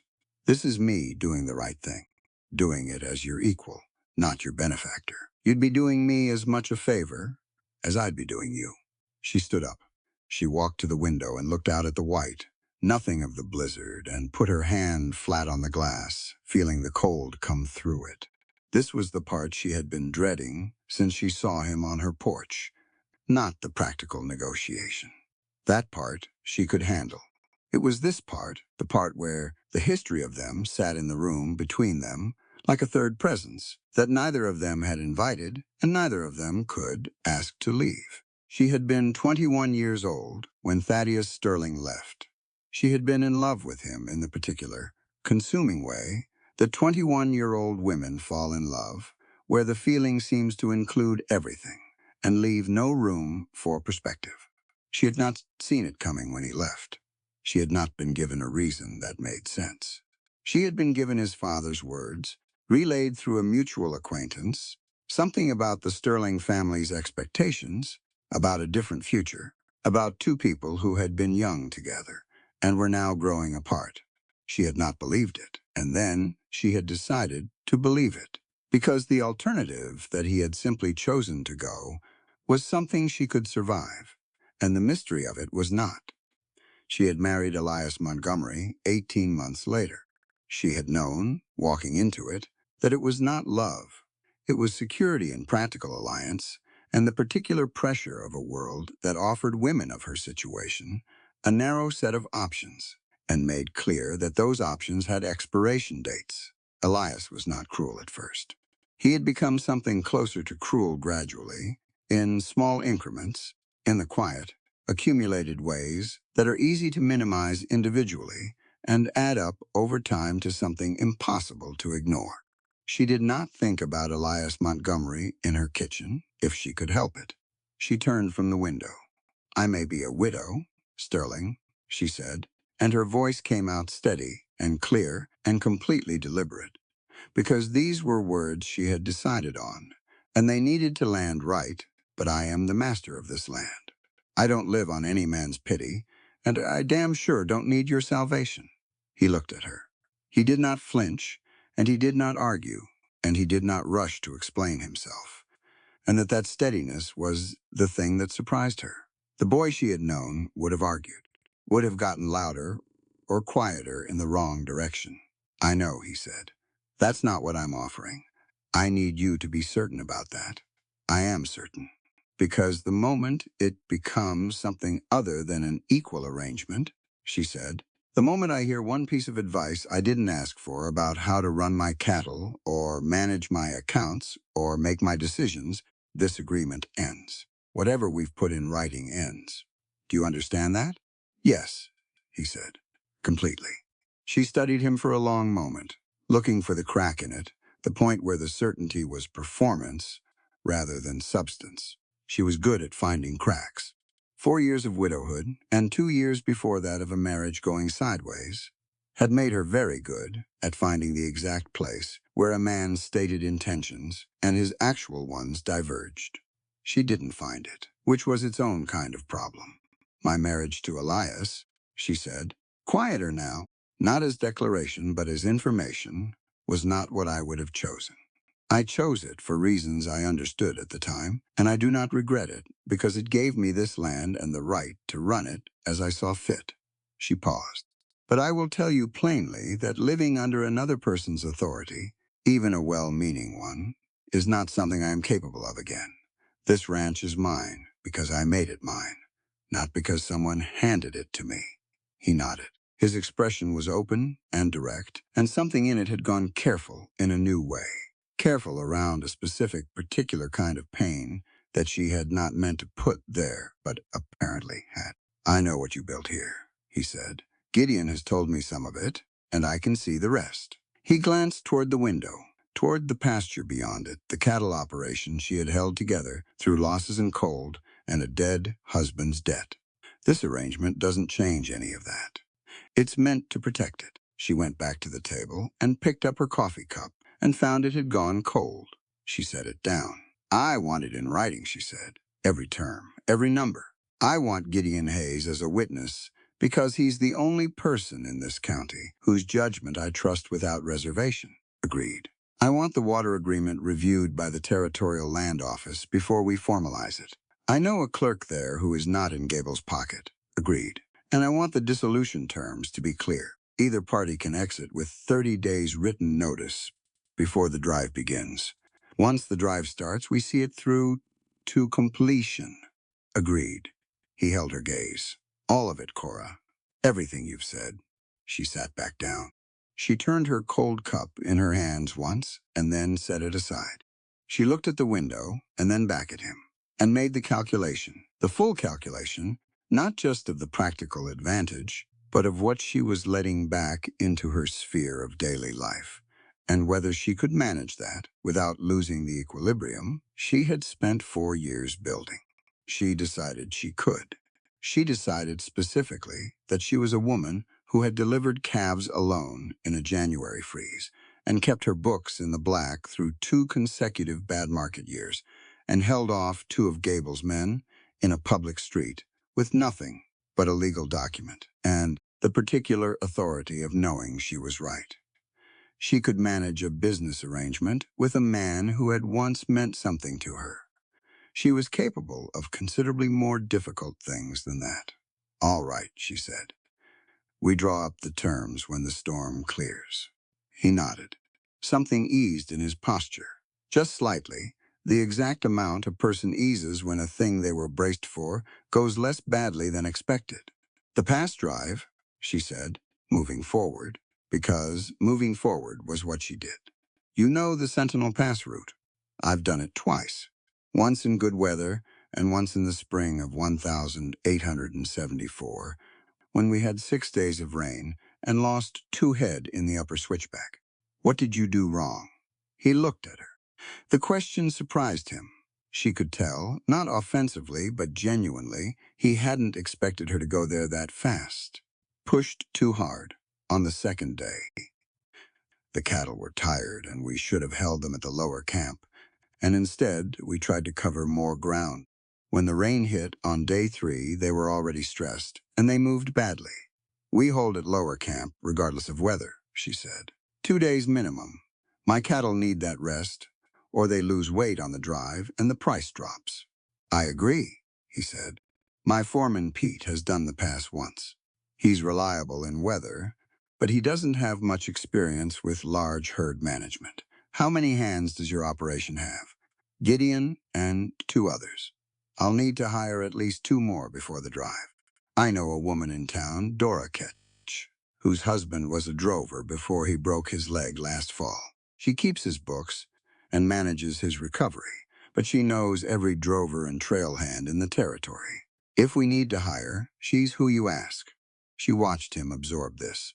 "She's not going to refer you to someone useless because you're a man who doesn't know the local network yet. She'll take you seriously, or she won't take you at all." "Understood," he said. Outside, the blizzard gave a particularly long gust, a full-throated one, and the house leaned into it and held. The fire in the kitchen stove popped once and settled. Cora stood and took both cups to the counter and rinsed them. She looked out the window above the sink, out at the white world, at the fence posts just visible through the driving snow, the line of them disappearing into the blur of the pasture. She had built this, fence post by fence post, decision by decision, cold morning by cold morning. She had built it when she was grieving and when she was exhausted and when the numbers didn't add up and she had to find another way to make them add up.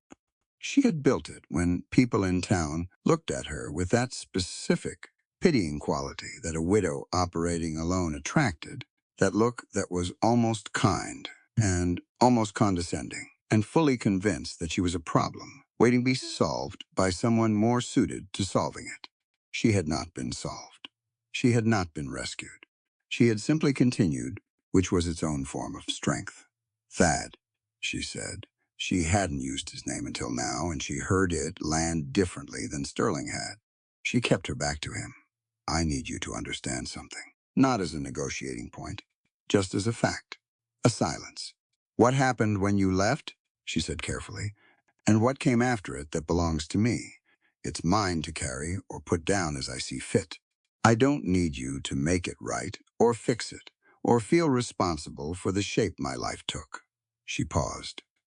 I'm telling you this because I need us to be able to work together without that sitting in the middle of every conversation. The past is the past and it goes in its drawer and stays there. She heard him shift in his chair.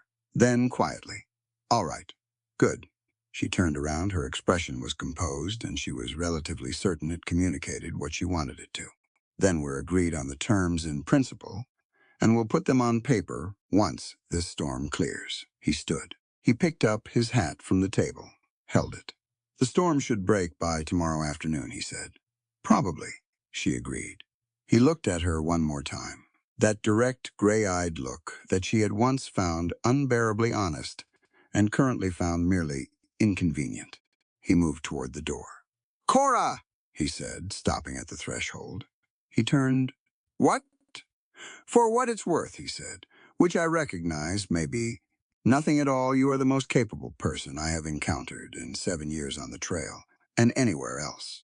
And I mean that as a straightforward statement of fact, not as a compliment designed to accomplish something. She looked at him. All right, she said. He nodded once and went out. She heard him in the yard, heard the creak of the stable door as he got his horse, heard the hoofbeats move away south through the muffled white of the blizzard and gradually disappear into it. She stood in her kitchen for a moment and breathed. Then she put on her coat and went back out to check on the cattle, because the storm was ongoing and the work was not finished, and it did not stop for history or complicated mornings or the reappearance of people she had spent 7 years not thinking about. The snow came down sideways and cold and completely without apology. She walked into it with her chin up. The storm broke on Thursday afternoon, the way Wyoming storms often did, not gradually, not with a slow withdrawal of clouds and a gentle brightening, but all at once, like a door slamming shut. 1 hour, the world was white and howling, and the next it was still and blue and cold enough to crack stone. Cora spent Thursday evening at her kitchen table with a lamp pulled close and the partnership terms laid out before her on 3 sheets of foolscap. She had written them herself, in her own hand, using the legal language she had learned from 2 years of reading every document Elias had ever signed before he could sign it. She had learned that language out of self-preservation. She had learned it because a woman who cannot read her own contracts is a woman who is always one signature away from losing something she didn't know she was betting. She read through what she'd written twice, making small corrections, adding a clause about dispute resolution that she felt the draft was missing. Then she read it a third time as a stranger would read it, looking for the gaps a stranger might find. It held up.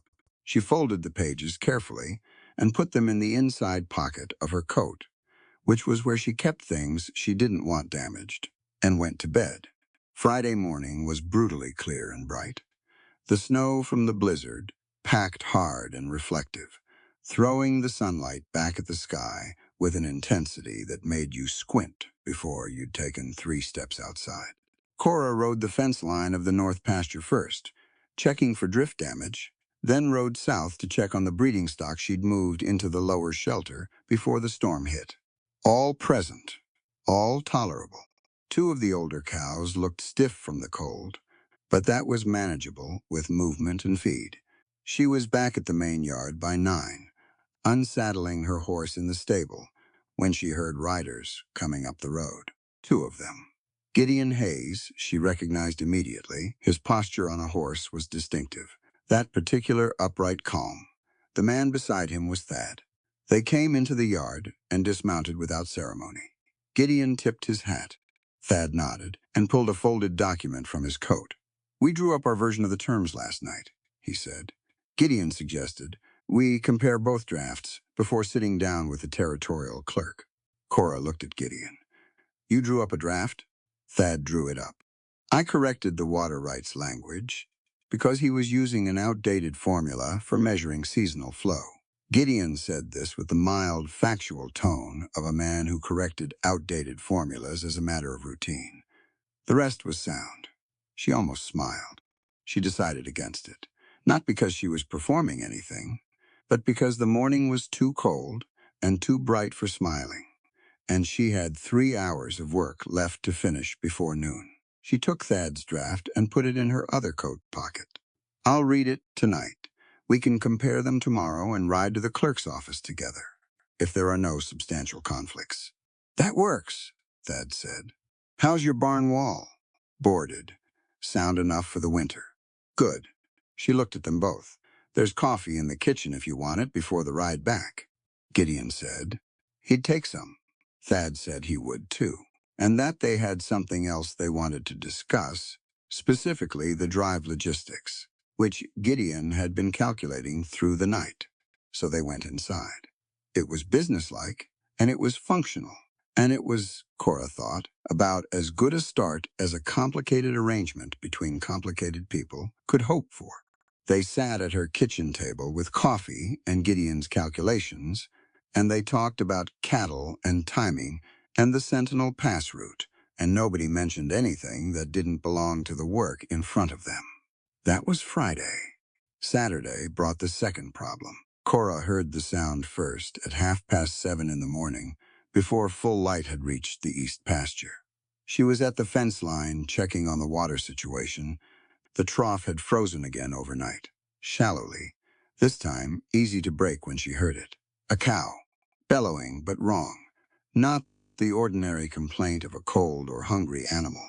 Lower than that, more sustained, with a specific urgency that every person who worked cattle learned to identify the same way you learned a word in a new language. Once you knew it, you'd never mistake it for anything else. Distress. She dropped the iron bar she'd been using on the trough ice and ran. The east pasture ran along the base of a low rise, and at the bottom of that rise, where the ground dipped toward the creek, there was a section she had flagged, last autumn ground, that looked solid, but sat over a network of underground springs that kept the water table high. In a normal winter, the frost went deep enough to firm it up entirely. This winter had been inconsistent. 2 warm spells in November, a hard freeze in December. Then the blizzard. The result was ice over water over ground that was not as solid as it appeared. She crested the rise and saw it immediately. Her prize-breeding cow, the red-black Angus she'd been calling Duchess, since the animal was a calf, not sentimentally, but because she needed to distinguish her from the others, and the name stuck was in the sinkhole up to her shoulders. The animal had broken through the ice and was in water and freezing mud up to her chest, and she was fighting it, which was making the edges of the hole collapse further, which was pulling her deeper. Cora ran to the fence, unhooked the coil of rope she kept on the east post, always there, always coiled, because you learned to keep things where you'd need them before you knew you needed them, and was already moving toward the hole, calculating the approach angle and the available anchor points. There was a cottonwood at the field's edge, 12 feet from the hole's near side, old enough to hold. She ran the rope's end around the trunk and tied it with 3 wraps, then ran the length back toward the hole, paying it out, moving to the animal's head side rather than behind, because a frightened cow in a sinkhole would kick, and she needed to avoid that outcome. "Easy," she said, and her voice came out lower and steadier than she felt. "Easy, Duchess. Hold still." The cow did not hold still. The cow lunged forward again, which pulled her sideways in the hole, and the ice at the near edge cracked another 6 inches, and Cora felt the ground shift under her own boots. She threw herself backward onto her heels and landed hard on the ice and scrambled back on her hands to where the ground was more reliable. She was soaked to the knee from the splash. She needed more hands. She needed them now. She got to her feet and looked toward the ranch road, and there was nothing, and then she looked toward the south, the direction of the Sterling property, and made a decision. She put 2 fingers to her mouth and whistled the way her father had taught her, the long, short, long pattern that cut through cold air, with a force that she'd always found more useful than any shout. She didn't know if it would carry. It was half a mile to the Sterling fence line, and the air was cold and clear, and sound moved well in it, but half a mile was half a mile. She went back to the hole. She spoke to the cow steadily, keeping her voice even, keeping the animal from panicking further while she looked at the hole's geometry and tried to calculate whether she could create enough leverage alone. She didn't think she could. She heard hoofbeats at 4 minutes. She had been counting. Thad came over the rise on his dark bay at a flat run, pulled up hard at the field edge, and had his rope off the saddle before the horse fully stopped. Gideon was 30 seconds behind him on a gray mare. Thad looked at the hole. He looked at Cora's rope on the cottonwood. He took in the angle and the available anchor points in about 3 seconds. Second rope on her neck, behind the jaw, he said. Same tree or she'll come out. Same tree, Cora agreed. He was already moving. No discussion of who would do what. No committee vote. He went left, she went right, and they worked around the panicking animal from opposite sides, which was dangerous enough without the ice and the mud and the sub-zero wind, and they managed it. Got the second rope seated behind the jaw while Cora held the first line taut from the tree side, keeping tension on the animal so she couldn't lunge forward again. Gideon got the horse positioned. On 3, Thad said. On 3, Cora said. They pulled on 3. Not just them. Gideon had the rope end hitched to his saddle horn, and the gray mare leaned into it with the full weight of a working horse that knew its business. And Cora pulled from the tree side on the first rope, and Thad was at the hole's edge, pulling the second rope with both hands, and his boots dug into what solid ground remained. And Duchess fought them for about 15 seconds, and then something shifted in the animal's body, some recognition that the direction of rescue was the direction of solid ground, and she stopped fighting and started helping.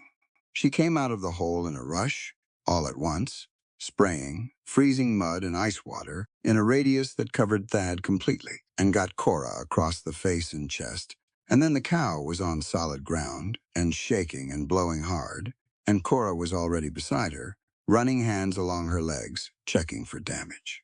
Front right, Thad said, coming around the animal's other side, equally soaked and mud-covered.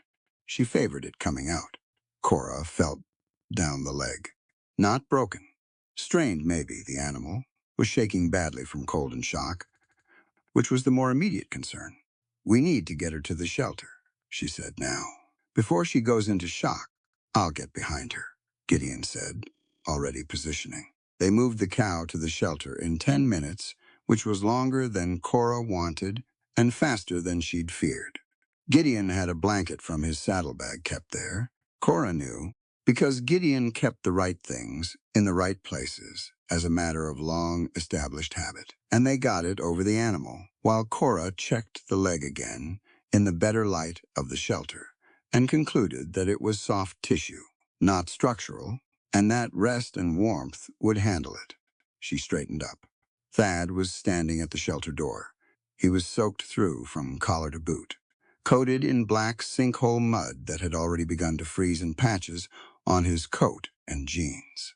His face had the particular flat expression of a person who is extremely cold and managing it by not thinking about it directly.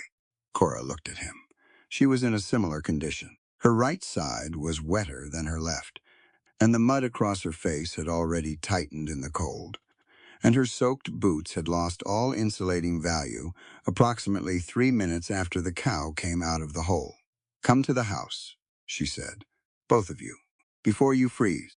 Gideon, sensibly, warmed up for 20 minutes, drank a full cup of coffee, and announced that he was going back to check the Sterling fence line for similar soft ground before someone lost a horse to the same problem. He said this in a tone that was both practical and, Cora thought, not unaware of what he was leaving behind in the kitchen. He went.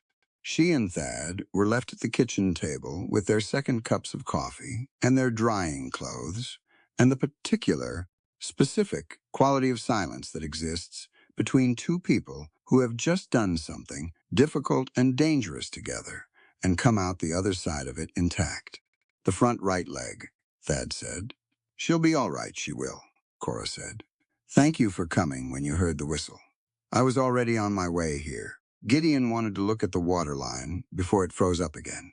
"We were maybe a quarter-mile out when we heard it." She nodded. She turned her cup slowly. "That rope placement on the jaw, that's an approach I've seen work in quicksand. I wasn't sure it would hold in a sinkhole with ice at the edges. I've done it twice, once in quicksand and once in a bog in East Texas." He looked at her. "The angle is the critical part.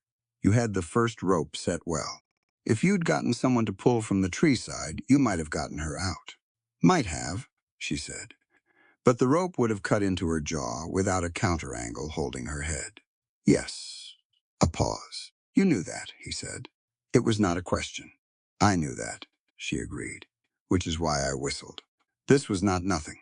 She knew it was not nothing.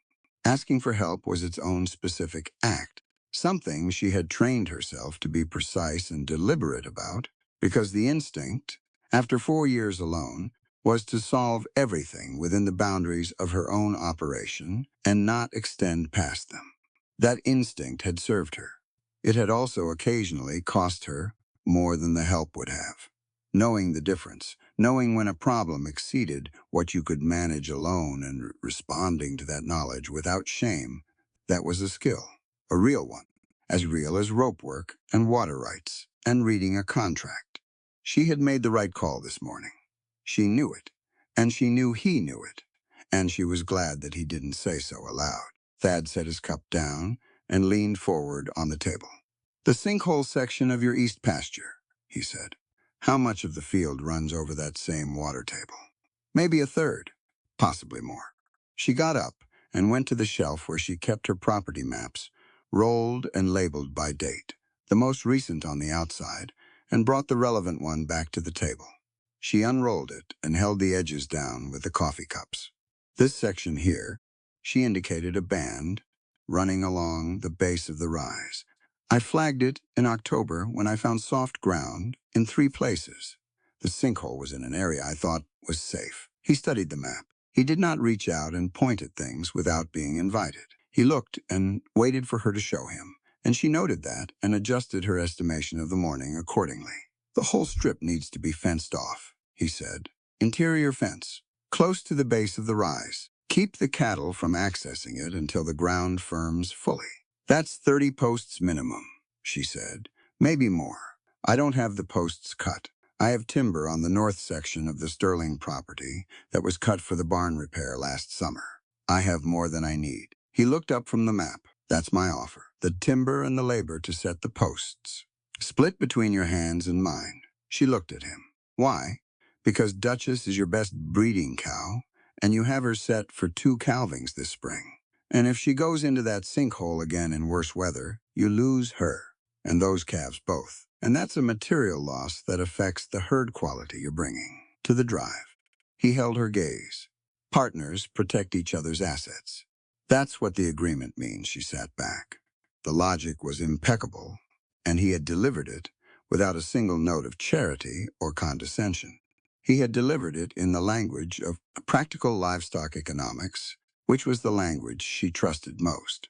And he had done it because it was true, not because he was trying to make her feel taken care of. She knew the difference. She had become very good at knowing the difference. "All right," she said. "When the ground firms up enough to set posts safely, we fence the strip." She rolled the map back up. "We'll need to reroute the east pasture access. I looked at your fence layout riding in. There's a natural approach from the north corner that keeps the herd away from the soft zone entirely. I know, she said. I've been considering it since October. He nodded. You have a plan for it already. I have 3 plans for it. I've been waiting to choose one until I knew what materials I'd have available. He almost smiled. She saw it come and go, quickly controlled, not because he was suppressing anything, but because he was being careful with her in the specific way that a person is careful when they understand that a smile at the wrong moment can be mistaken for something it's not. She appreciated that carefulness. She would not have said so. Tell me the 3 plans, he said, so she did. They talked about fence routing for 45 minutes, and then about the combined herd count and the timing of the drive, and then about the 2 hands he was planning to hire, and whether either of them had Sentinel Pass experience. She told him what she knew about each of the drovers Dora Ketch had mentioned to her over the last 2 years, which was specific and detailed, because Cora paid attention to the local labor pool the same way she paid attention to weather and market prices. At some point in this conversation, the quality of the room changed, not dramatically, not in a way either of them announced or acknowledged. It was more like a temperature shifting by 1 degree, barely perceptible, but present. They were still talking about practical things. They were still, absolutely and specifically, business partners discussing operational logistics. But the conversation had taken on a different rhythm, the rhythm of 2 people who were talking with their full attention because the other person consistently merited it. Cora had not had a conversation like this in a long time. She had had useful conversations and competent conversations and conversations with people she respected. But the specific quality of being fully attended to, of having every detail she offered received, without being minimized or redirected, that had been rarer than she'd realized. She noticed it the way you notice, one morning, that your shoulder has stopped hurting, and in noticing it, understand that it had been hurting for quite a long time. She moved past the noticing and stayed in the conversation. The timing matters more than anything else. On the pass, she was saying, the window between the last serious snowfall and the killing frost is narrow. 2 years ago, I had it pegged right, and the market was good, and I was 20 head short of making the drive viable. Last year, the timing was off. I was ready to go 3 days before the other rancher, and we had to hold for him, and the frost hit on day 4 of the drive. What was your loss? 9 head, and a price reduction, because the animals arrived stressed. She looked at the table. That was the year I decided I couldn't do the drive with a partner I couldn't control the schedule with. I'd rather wait for the right one. What's your read on this year's window? Gideon would know better than me, but my estimate is the last week of October into the first week of November. We'd need to be moving by the 25th at the latest to hit the lower camp with margin. That gives us roughly 10 weeks to consolidate the herds and prepare the drive. 9. If you account for the time to complete the partnership agreement and the Wateraya documentation. She paused. And to fence the east pasture. 9 weeks is enough. It's enough if nothing else goes wrong, she said, which is not a guarantee we have. He looked at her steadily. No, it's not. They sat with that honest acknowledgement for a moment. The fire crackled in the stove. Somewhere outside, one of the horses shifted in the stable, a muffled sound through the walls. Gable will try something before the drive, Cora said. He won't wait. Once we're in the market with a combined herd at the right price, his leverage over this property drops substantially. I know. He'll move in the next few weeks. Legal or otherwise. Both, probably. Legal first, because it's cheaper and quieter. He turned his cup. There's something else I found in my father's accounts that I haven't told you yet. Something about the interest calculations on a particular debt he was tracking. She looked at him. Which debt? He met her eyes. His expression was careful, the carefulness of a person who is about to hand someone information that is about them and is not good, and is trying to do it with enough respect that the person can receive it, and respond from a position of clarity rather than shock. She straightened her spine. "Tell me," she said. "The debt attached to your ranch," he said. "The one Elias took on. My father had the original loan document, or a copy of it, in his records. He'd been cross-referencing it with Gable's accounting methods." He paused. "The interest rate Gable applied to Elias's loan is not the rate on the original document. It's higher, by a significant margin." Cora was very still. "How significant?" she said. "Enough to constitute fraud under territorial law." His voice was even and factual and fully respectful of what he was asking her to absorb. "If the numbers I have are accurate, the amount Gable is claiming is owed is considerably more than what can be legally defended. A territorial judge would have grounds to challenge the entire instrument." She breathed in, she breathed out. She thought about the document Gable had slammed on the table at the Christmas social. Last year she was seeing that moment already seeing how this chapter ended, already running the numbers on the revised version. She thought about Elias signing that loan in a back room somewhere, with cards on the table and whiskey in his blood, and the legal fine print arranged by a man who knew exactly what he was doing. She thought about 4 years of working against a debt that had been inflated before she ever inherited it. "I want to see those documents," she said. "I'll bring them tomorrow today," she said. "I want to see them today." He looked at her for a moment. Then he stood up. "I'll ride back and get them. I'll come with you." He paused. "Cora, it's my debt, Sterling." She was already standing, already reaching for her coat on the peg. "I want to be in the room where those documents are, and I want to look at them myself. Not have them summarized for me. Not have the relevant parts pointed out. I want to read every number myself." He looked at her, and this time whatever he saw in her face apparently required no further consideration. "All right," he said simply. "Let's go." They rode out together into the hard, bright cold of the Wyoming afternoon, the snow packed under the horses' hooves, making that particular, crisp compression sound that only happened at exactly the right temperature, the sky above them an impossible blue, the land running away in every direction, white and enormous and entirely indifferent. She rode slightly ahead because she chose to, and he rode beside her, without making anything of it, and the miles between her land and his passed under them in a silence that was, for the first time in this complicated week, more comfortable than it was not. She did not examine why.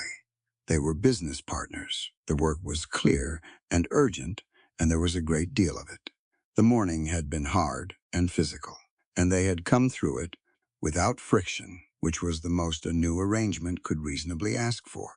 The ice between them, the 7 years of it, the silence and the history, and the shape of everything that had been and gone it, was still there. She was not naive enough to think one blizzard and one sinkhole and one morning of honest conversations dissolved it.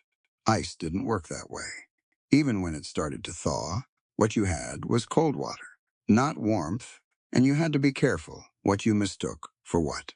But the thaw, she thought, riding into the bright afternoon beside a man who had ridden through a blizzard to warn her about Gable, and pulled a rope without being asked, and looked at her fence map without reaching. For it, the thaw had started somewhere. She kept her chin up and rode forward and did not look at him. She didn't need to. The land opened ahead of them, white and enormous, and full of everything that still needed doing. That was enough. That was, for now, exactly enough.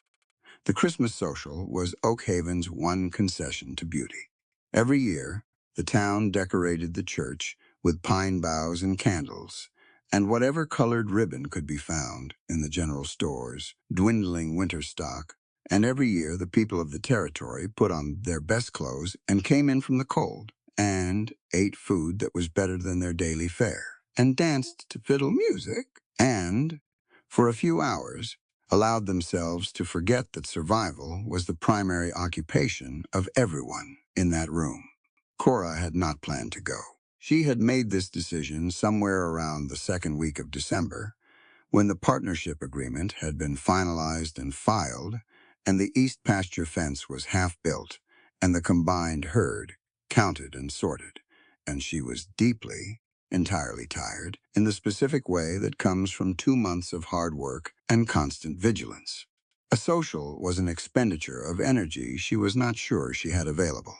Then Gideon had stopped by her kitchen on a Tuesday morning and said, without preamble, that the social was the most effective intelligence-gathering opportunity in the winter calendar, because every significant person in the county would be in one room, and their behavior and conversations in a relaxed setting told you considerably more about their intentions than any formal communication. And that a person in her position, with Gable actively working against her, could not afford to be absent. He had said all of this while drinking his coffee and looking out her window, and when he finished, he said nothing else, which was his way of indicating that the argument was complete, and the decision was now hers. She went to the social. She wore the emerald green dress. She had made it herself 3 winters ago from fabric she'd ordered from a catalog, a foolish expenditure that she had justified to herself by deciding it was an investment in looking like a woman who was not losing, which was its own form of strategic value at public events. She had not worn it since Elias's funeral, when she'd switched to black, and taking it out of the trunk and putting it on felt like something she didn't examine too closely. The church was bright when she arrived. Candles everywhere, real ones, more than she expected, and the pine boughs brought in that sharp, cold green smell that cut through the wood smoke and the body heat of 40 people in a small space. The fiddle player, old Cass Turner, who had been playing at every social since before Cora arrived in the territory, was already going. Something quick and light that made people's feet move without their permission. She saw Thad before he saw her. He was standing near the far wall in a sark that she had not seen before, talking to Pete Aldous and one of the Abernathy brothers. The suit fit him well. That surprised her. And then it didn't, because she realized she had gotten used to seeing him in work clothes and trail gear, and had forgotten that the man had presumably owned a decent suit at some point in the last 7 years. He looked up and found her in the crowd. She held his gaze for a moment, then looked away and went to find Dora Ketch, who could always be located at public events by following the sound of efficient, well-informed conversation. The evening moved through its ordinary stages. Food, then dancing, then more food, then the serious dancing, when enough whiskey had circulated to loosen the room's formality. Cora talked to Dora about the spring cattle market and the clerk at the territorial land office, and a rumor that the railroad surveyors had been spotted in the Sentinel Pass area, which was both alarming and, if true, a confirmation of everything Thad had found in his father's papers. She danced with Pete Aldous, who was a competent dancer, and made no conversation beyond complimenting the weather's recent cooperativeness. She danced with Jim Abernathy, who talked about his sheep for the entirety of 2 songs and didn't notice that she responded in monosyllables. She was standing at the refreshment table afterward, catching her breath, when Thad appeared at her elbow. "Dance with me," he said. It was direct enough to be startling. There was no preamble, no social maneuvering, just the request stated plainly, which was either confidence or the inability to approach things at an angle. Possibly both. She looked at him. "All right," she said. He took her hand, and she put her other hand on his shoulder. And old Cass Turner chose that moment to move into something slower, something with a long, sweet melody that the fiddle made sound, almost like a lament, except that the tempo underneath it kept pulling towards something lighter. The church made a good dancing floor. The boards were old and smooth, and had been danced on so many times they had a particular warmth to them. Thad danced well. She had not known this, or she had known it once, a long time ago, and had stopped thinking about it. He was confident without being showy, and he didn't try to lead dramatically, just steadily, which let her follow or not as she chose. She followed. They didn't talk for the first full turn around the floor. The room watched them, Because of course it did. Oakhaven had a long memory, and everybody in that building knew something about Cora Montgomery and Thaddeus Sterling, the story of them, the departure, and the years and the return, and you could feel the collective attention on them like a change in air pressure. Cora had spent 4 years not caring what people noticed. She continued not caring. Gideon was right about this being useful, she said after the second turn. What have you found out? Thad asked, quietly enough that it didn't carry. The surveyors were in the pass area this month. That confirms the railroad timeline is moving faster than Gable has implied publicly. She kept her voice even. Also, the county assessor has been out to 3 properties in the last 2 weeks taking new measurements. Properties Gable already owns. He's building his assessed value portfolio ahead of the investors arriving. That's what it looks like. Thad processed this in the way she'd come to recognize. A brief internal calculation that showed only in a slight change around his eyes. That means we have less time than we thought to make the auction case. Yes, she paused. Your father's documents, have you had them reviewed yet? I'm meeting with a lawyer in Laramie in January. A man Gideon knows. He says the interest rate discrepancy is clearly documentable. He glanced down at her briefly. He's cautiously optimistic. Cautiously optimistic is better than cautiously pessimistic, she said. He almost smiled. The room turned around them, warm and bright, and Cass Turner kept playing, and for a few measures, Cora allowed herself to simply be in the moment without running calculations about it. It had been a long time since she had allowed that. They were on their 3rd full circuit of the floor when the doors opened. She felt the cold before she heard anything, a sudden drop in temperature, a draft that made the candles gutter, and the nearest people turn. Then the doors were all the way open, and Baron Gable stepped through them with 2 of his men behind him, snow-dusting the shoulders of his black mantle coat, and the room changed. It changed the way a room changes when a particular kind of person enters it. The music didn't stop immediately. Cass Turner was old and hard of hearing and didn't notice right away, but conversations broke off, and people stepped back, and the warm, flickering quality of the evening contracted. Thad had stopped dancing. His hand was still on her back, but it had gone still, and she could feel through it the precise, controlled stillness of a man who was deciding very quickly what to do with his face and his posture and his hands. Gable moved through the room with the particular ease of a man who was accustomed to walking into spaces and having them adjust to his presence.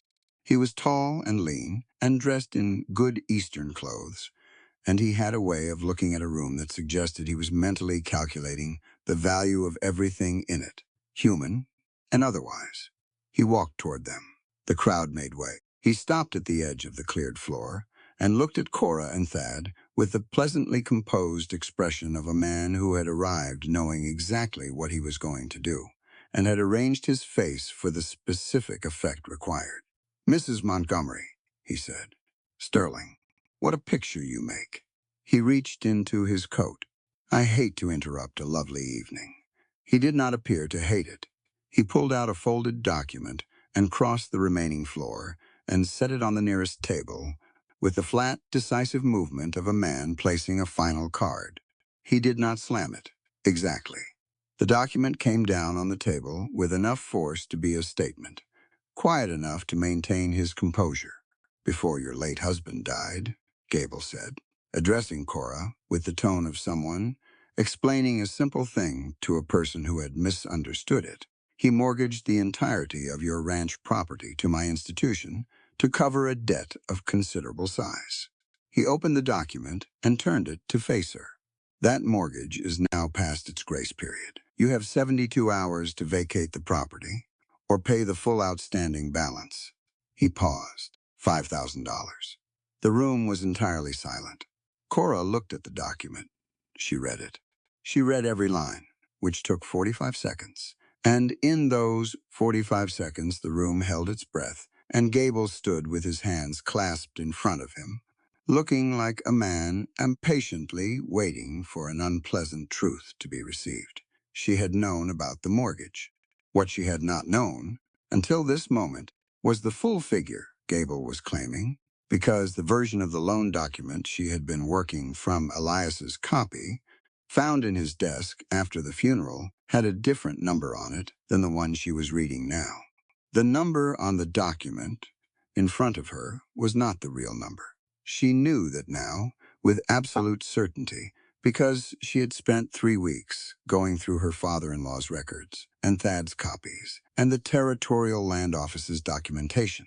She knew what the real interest rate was, and she knew what the real outstanding balance was. But knowing a thing and being able to prove it in 72 hours were different.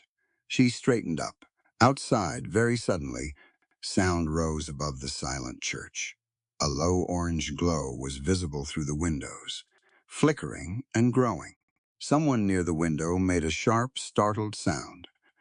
The church bell began to toll, quick and urgent, the way it tolled for fire. Thad was at the window before anyone else. She watched his face go to hard stone and knew, before he turned around, what he saw. "The Sterling Ranch," he said. His voice came out flat and controlled, and she could hear beneath it the thing he was holding down by force of will. The room broke open then.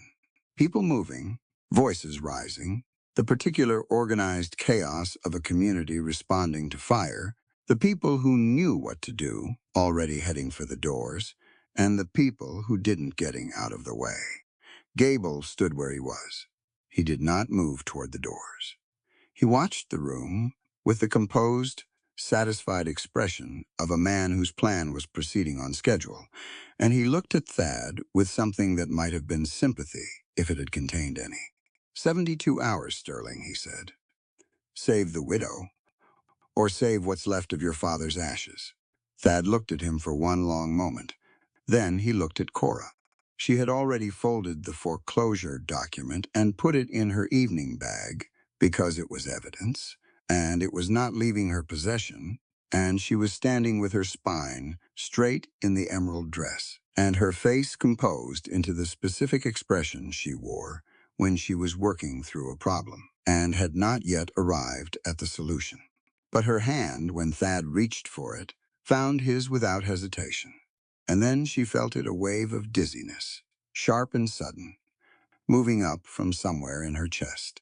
She had been running too hard for too long, too little sleep and too much cold, and too many days of tension without the release of it, and the body, which accommodates a great deal before it stops accommodating, had apparently chosen this moment to make its position known. Her knees went. She was aware of going sideways, and then of Thad catching her, his arm across her back, and then the room tilted, and she was aware of blood at her collar, which was both alarming and, in some distant, clinical part of her mind, entirely explainable, given the last 2 months. The last thing she was fully aware of was the orange light through the church windows, reflected and enormous, Thad's ranch burning against the winter sky. She was going to be furious about this later. She was going to be furious about all of it. The darkness came up quiet, and she went with it, which was the first rest she'd had in weeks.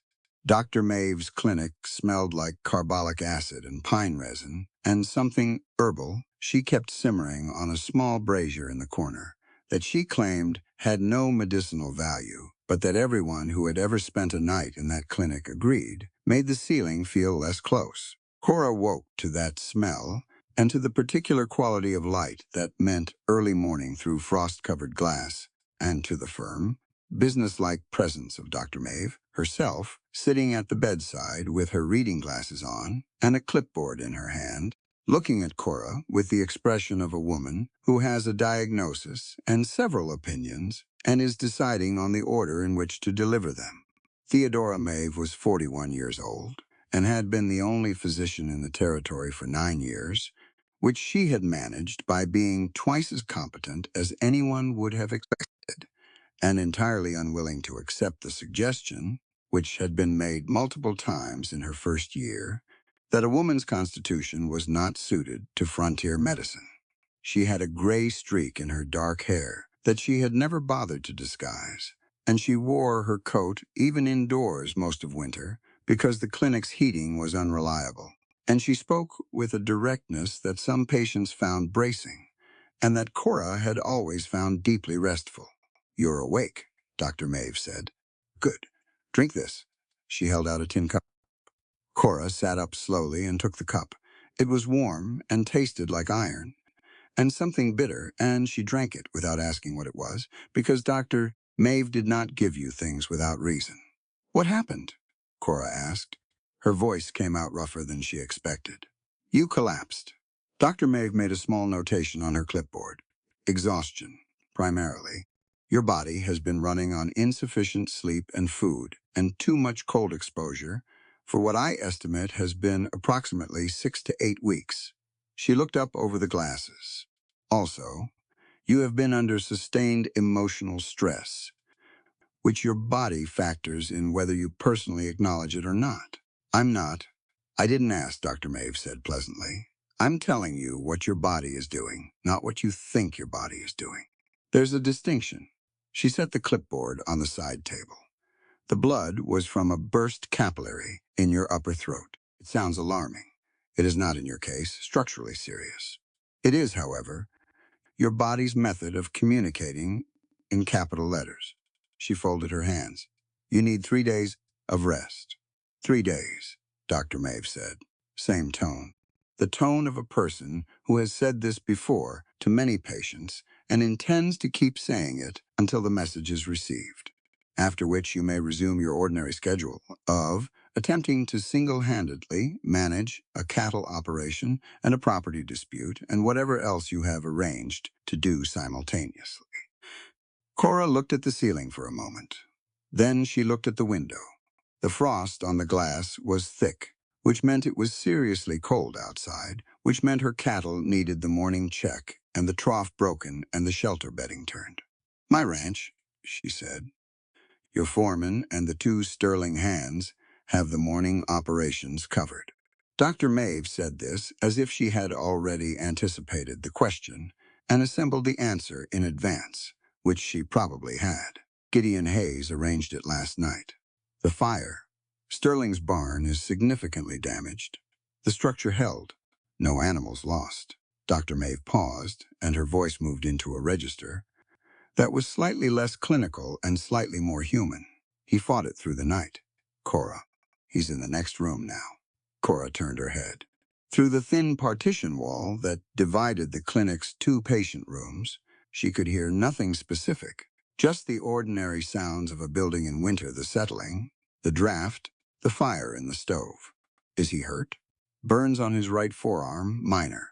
A gash on his shoulder from falling timber that required 6 stitches. Dr. Maeve stood and straightened her coat. "He's asleep. He has been for 4 hours, and I intend to let him sleep until his body decides otherwise, which is the same prescription I'm giving you." She looked at Cora with the expression that meant the clinical portion of the conversation was ending and the human portion was beginning. "You should know that when you collapsed last night, he was the one who caught you and carried you here through the snow. Gideon offered to take you." Sterling said no. Cora was quiet. "That is simply a fact," Dr. Maeve added. "I report facts. What you do with them is your business." She moved toward the door. "Rest. If I find you on your feet before this afternoon, I will be deeply unpleasant about it." She went out. Cora lay back against the pillow and looked at the frost-covered window and the pale, cold light coming through it, and thought about the evening in a particular order, setting each piece in its place with care. The dance, the document, Gable's face, composed and satisfied, Thad's face at the window, stone-hard and controlled, the fire and the bell and the orange light and the foreclosure notice folded in her evening bag. She reached for the bag which was on the side table beside the tin cup. She opened it and took out the document and read it again. In the morning light, the whole thing, every line. The number was wrong. She knew it was wrong. What she needed was time and a lawyer and the documents from Thad's father's desk, and what Gable had given her was 72 hours, which was now 68 hours, which was an efficient piece of pressure. because he had calculated, correctly, that acquiring legal representation and filing a counterclaim and sourcing the relevant documentation in 68 Wyoming winter hours was close to impossible. Close to. She put the document back in the bag. Through the wall, she heard the distinct sound of someone shifting in a bed, a long exhale, then silence again. She lay still and looked at the ceiling and thought about what Dr. Maeve had told her and about what she herself knew about the last 2 months, which was that she had been driving hard and not stopping because stopping had not been available, and also because stopping was how things fell apart. But she thought, lying in Dr. Maeve's clinic with the carbolic and pine smell around her and the cold pressing against the window, that the particular endurance she had been running on for 4 years, the kind that said, I do not stop, I do not ask, I do not allow anyone to see the cost, was a useful quality that had also quietly become its own form of isolation. She had called out for help with Duchess in the sinkhole. She had done it because the situation demanded it and because she could calculate when a problem exceeded her. That was practical. That was good judgment. But this lying in a clinic bed because her body had given her no other option, this was the version of that calculation she had been avoiding. The version where the cost of doing everything alone, without rest, without support, without allowing anyone close enough to help with the things that were not fence posts and cattle and water rights that cost had come due. She was not weak. She knew that. Dr. Maeve hadn't suggested it, and neither had anyone else whose opinion she kept. But strength was not the same as refusing to need anything, and she had been making that mistake for long enough that her own body had been required to correct her. She lay there and let herself rest. Actually rest. Not plan or calculate or assess. Just rest. It was harder than it should have been. And then the door to her room opened quietly, and Thad came in. He was in his shirt and suspenders, the jacket gone, with a bandage on his right forearm and a second one visible at his shoulder, where Dr. Maeve's 6 stitches were. He moved carefully, the specific carefulness of a person whose body is reporting damage and who is respecting the report without being incapacitated by it. He had a chair from the hallway, and he set it beside the bed and sat down without being asked and without asking permission, which struck her as the right call. She looked at him. How bad is the barn? She said. The south wall is gone. The north and east walls are standing. The roof held on the north side. He said it, directly the way she preferred. We can rebuild in spring. Livestock are all in the pasture shelter. She nodded. Your hands? Fine. Gideon has a burn on his hand that he's ignoring, which I'm also ignoring because he won't accept acknowledgement of it. He paused. 2 of the town men came out to help with the fire. Jim Abernathy and the catch boy. They didn't have to do that. People here are not all bad, she said. No, he agreed. They're not. She looked at the window. He let the silence sit without filling it, which was something she had always appreciated about him, even when she was reminding herself not to appreciate things about him. Gable planned the timing, she said. The fire and the document together, the same night. He wanted us off balance and separated. I know. He wanted you running to your ranch and me running to mine, and both of us too scattered to respond to the foreclosure notice in the time he's given. Us, it's a good plan, Thad said. Not admiringly, just accurately, the way you acknowledge a piece of work that's been done with skill, even when you despise the purpose of it. He's done this before, probably in other counties. So, we don't scatter, she said. We stay together on the response. The Laramie lawyer you mentioned, can we reach him faster than January? I sent a telegram at first light this morning. From Dr. Maeve's office. She has a telegraph line. Cora looked at him. Before I slept, he said. I didn't want to lose the time. He met her eyes steadily. I also sent Gideon to the Territorial Land Office when it opens this morning to file a formal dispute notice on the interest rate. That buys us additional days under territorial law. A disputed instrument cannot be actioned while a formal challenge is pending. She breathed. The knot that had been in her chest since she'd read Gable's document, and if she was being honest, the knot that had been there considerably longer than that released, just slightly. Not all the way, but enough. How long does the dispute notice buy us? 10 days minimum. Possibly more if the land office clerk agrees to classify it as a complex dispute, which Gideon's documentation should support. 10 days was a different problem than 68 hours. 10 days was workable. 10 days was enough to get a lawyer to Oakhaven, and the documents assembled, and a proper countercase filed. She looked at him. He was watching her with the direct, steady attention she had come to associate with him, the attention that did not come with an agenda attached to it, that was just looking, actually seeing. She had the unsettling, unwelcome realization that she could not recall the last time someone had looked at her that way, with that specific quality of seeing the whole person, and not just the aspects of her that were useful or inconvenient. "You did all of that before you slept," she said. "The telegram and the instruction to Gideon?" "Yes." He paused. "Cora, I need to say something, and then I'm not going to repeat it, so I'd like you to hear it." She looked at him. "Go ahead." "I cannot undo what I did 7 years ago, or the years between then and now." His voice was measured and serious, and entirely without the self-pity that this kind of statement sometimes carried. "I can't fix the fact that you were left without an explanation and went into a situation that cost you a great deal. I understand that. I'm not here to ask for absolution." He paused. "But I want to be useful to you now.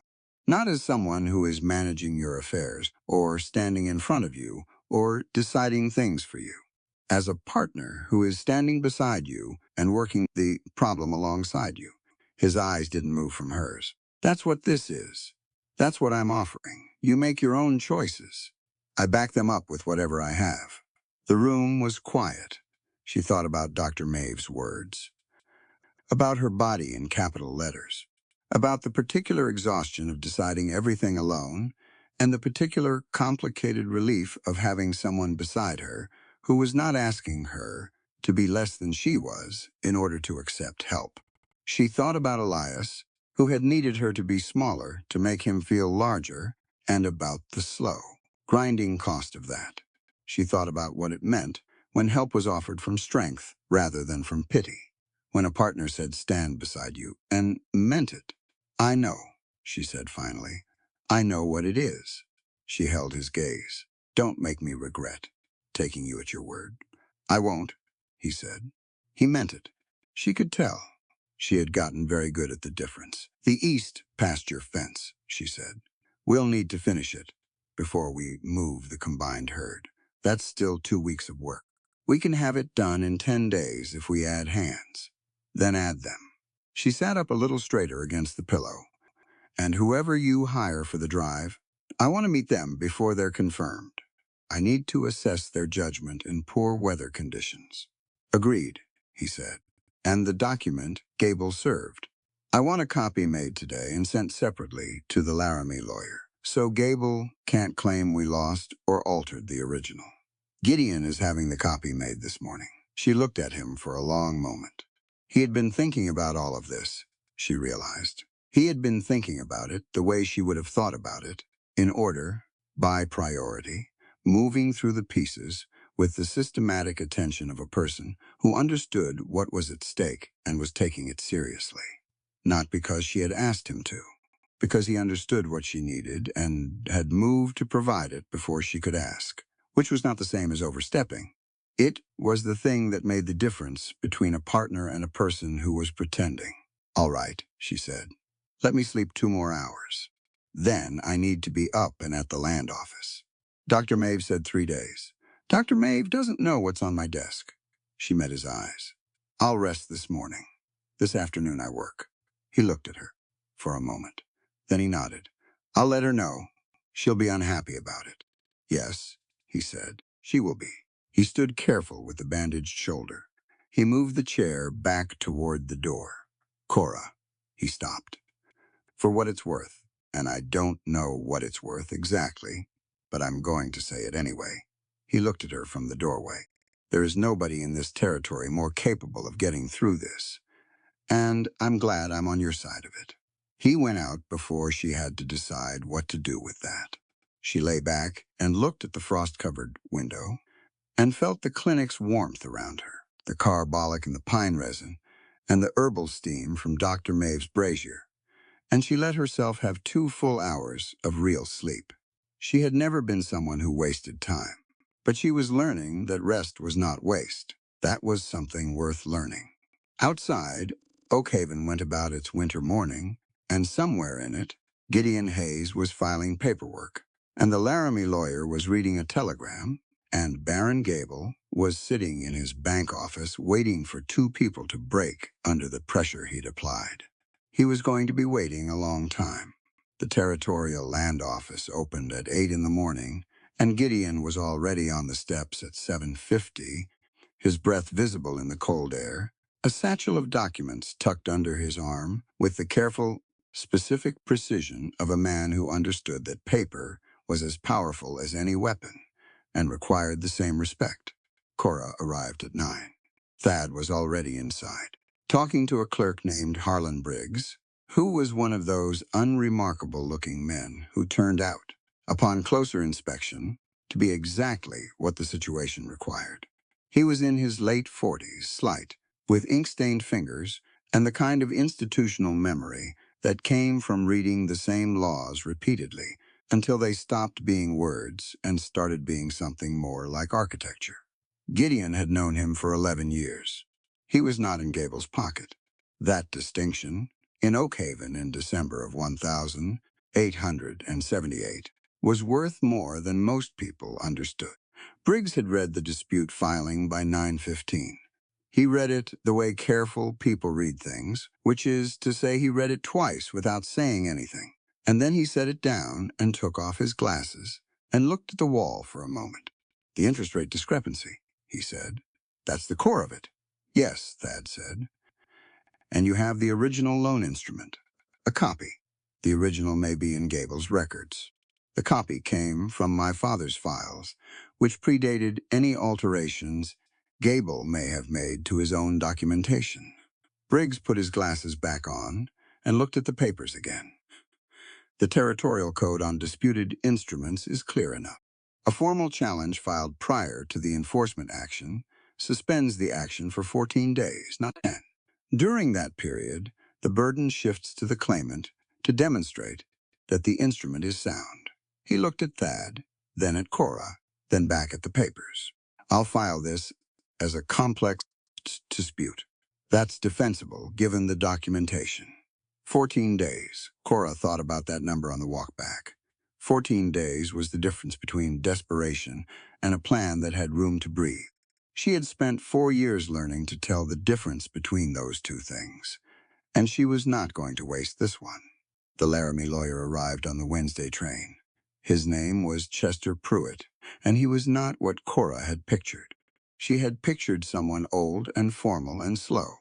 Pruitt was 36, brisk, and had the specific, driven quality of a man who took cases he thought he could win and declined the ones he thought he couldn't, which meant his presence in Oakhaven was its own form of confidence. He spent 2 days with the documents. He came to Thad's ranch on Friday morning and sat at the kitchen table with Gideon and Thad and Cora and laid out what he had found. The interest rate on Elias's loan, as recorded in the original instrument, was 11% annually. The rate on Gable's version of the same document was 18%. The difference, compounded over 3 years, produced a discrepancy in the claimed outstanding balance of roughly $2,300.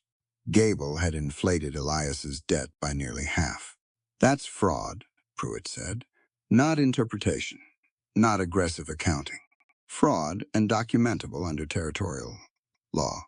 "Can we prove the original rate in court?" Cora asked.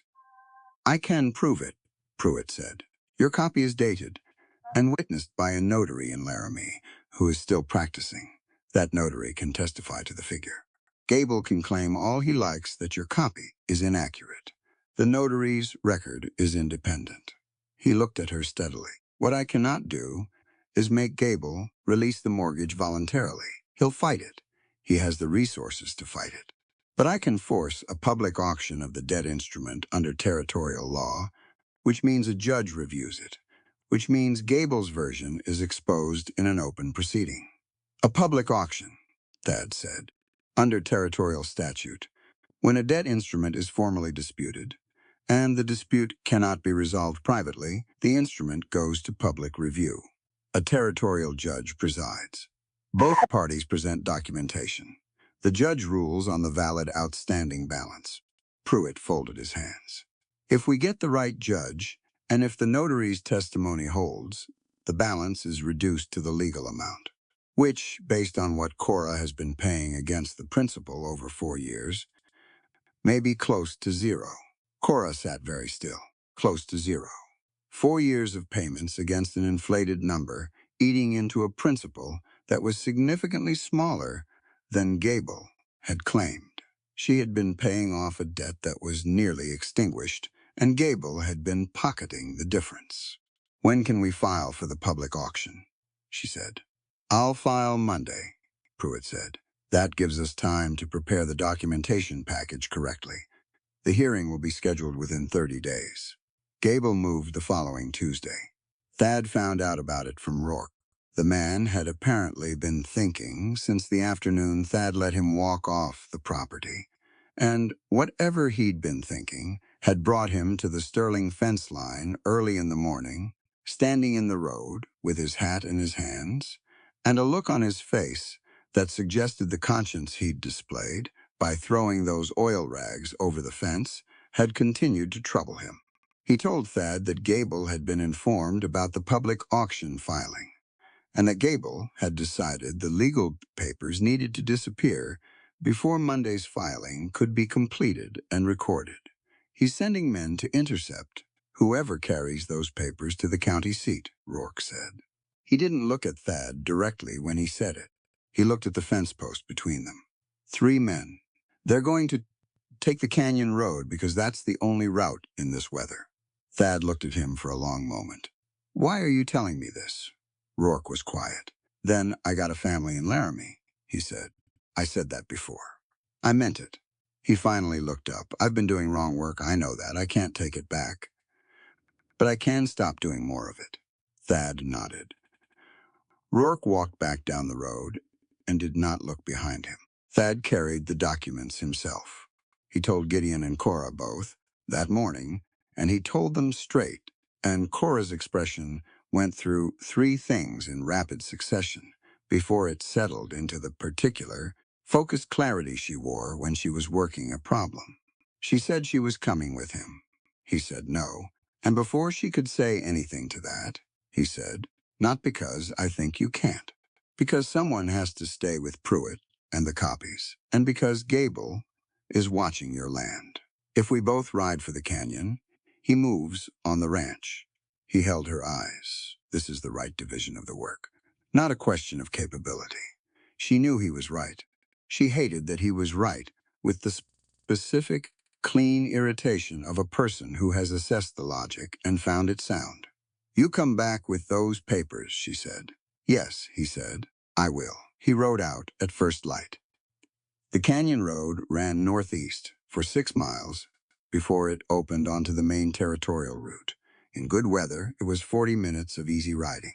In December, with fog settled into the low places and ice on the shadowed stretches where the sun didn't reach until mid-morning, it was longer than that and considerably less predictable. The fog was thick in the canyon proper. The stone walls on either side held it, trapped it against the ground, so that visibility dropped to 20 feet and then 10 and then less. Thad could hear the creek below the road, muffled and constant, and his own horse's footfalls, and almost nothing else. He heard them at the second bend. Not conversation. Movement, the specific quality of something large and deliberate stopping in a hurry. He pulled up and held his horse still, and listened, and the fog told him the rest. 3 sets of hoofbeats, already positioned, already waiting. Rourke had been accurate. Thad had the documents in the inside pocket of his coat against his chest. He had his Winchester in the saddle scabbard and his revolver on his hip. He had the 7 years on the trail that had taught him, among other things, that a man who moves first in a fog-choked canyon doesn't necessarily win, but a man who stays still and lets the situation develop usually loses. He moved. He took his horse to the right, off the road, into the boulder field that ran along the canyon wall, moving quiet and deliberate through the fog, getting the stone at his back before the 3 men figured out he'd left the road. They figured it out in about 40 seconds. He heard the adjustment voices, quick and low, the sound of horses repositioning. "Come on out, Sterling." The voice came from the left, slightly above him, which meant the man was on the road's upper shoulder. Experienced placement. Gable just wants the papers. Nobody has to get hurt. Thad said nothing. Movement to his right. Close. He tracked it by sound, watching the fog for shapes, and saw the horse's nose emerge from the white before he saw the rider, and he had approximately 2 seconds to decide, and he used them to move the man's horse, rather than the man, a sharp whistle and a slap to the animal's flank that sent it sideways and turned the rider into a problem for himself, rather than for Thad. The first shot came from the road, high and left. Whoever fired, it was shooting at where they thought Thad was, not where he was, which bought him another few seconds. He moved again, further into the boulders, working right along the canyon wall, keeping the stone close. The fog was his problem and his advantage simultaneously, and he was moving in it rather than fighting it. The second shot was closer. The third one found him. It hit his left shoulder, not dead center, not square through, but enough. A grazing impact that spun him sideways in the saddle and sent a white, clarifying jolt through his entire left side. The kind that doesn't quite hurt at first, and then absolutely does. He stayed on his horse by grabbing the saddle horn with his right hand and hanging there for 2 full seconds, while his vision went bright at the edges and then came back. The documents were still against his chest. He got his right hand on the Winchester. The man who'd fired was repositioning, moving along the road's upper shoulder to get a cleaner angle. Thad could track him by sound now, the particular way his horse moved on the icy road shoulder, and when the shape materialized out of the fog, Thad put his rifle on him and said, flat and cold, and absolutely certain, "Stop." The shape stopped. "Drop it," Thad said. A pause. Then the shape dropped its rifle. It hit the ice of the road with a clatter that echoed off both canyon walls. The other 2 had gone still. Thad's shoulder was reporting with considerable urgency. He breathed through it. "The 3 of you," he said, loud enough to carry, "come to the road. Leave your guns where you are." Silence. Then the sounds of men complying, which is a distinctive kind of sound, reluctant and specific. They came to the road. 3 of them, all younger than he'd expected, all wearing that nondescript working man clothing that Gable's hired men apparently ordered by the case. The one who'd fired was holding his hands up and looking at Thad with the expression of someone who had signed on for an ambush and not adequately considered what the ambush target might do in response. Thad looked at them. His shoulder hurt with a consistency that was becoming hard to compartmentalize, but his right hand on the Winchester was steady. He'd had worse. "I'm going to tell you what I told the last 2 men Gable sent to my property," he said. "I'm going to let you walk. And you're going to go back to whoever hired you, and you're going to tell him that the documents made it through, and that Thaddeus Sterling is not a man who loses things he's carrying." He paused. The strength of the West ain't about pulling a trigger. It's about holding on to justice when it's easiest to kill. He looked at each of them in turn. The one who'd fired had the presence of mind to look ashamed. The other 2 just looked cold. "Go," Thad said. They went. He sat in the fog until the sound of their horses faded east along the road, and then he took his hand off the Winchester and put it carefully to his left shoulder and assessed the damage with his fingers. Grazed. The coat was torn, and so was the skin beneath it, and there was blood, but the bone was intact and his arm still worked, which meant it was the manageable kind of injury. He adjusted his coat. He rode the remaining 4 miles to the county seat, arrived at the land office at 11:40, and filed Chester Pruitt's documentation package with a clerk who looked at Thad's shoulder and started to say something, and then, apparently reconsidering, did not. The filing was stamped and recorded. Thad rode back to Oak Haven in the afternoon. Gideon was at the Sterling fence line when he came in, and the foreman took one look at him and said, "How bad?" in the tone of a man who was already calculating what needed doing. "Manageable," Thad said. "The filing is in." Gideon nodded. He rode alongside Thad the rest of the way to the ranch and did not fill the quiet with anything that didn't need saying. Cora was at the ranch house when they arrived. She had come over from her property an hour back, apparently, and had been in the kitchen talking with Pruitt about the next steps. She came onto the porch when she heard the horses. She looked at Thad. She looked at his shoulder.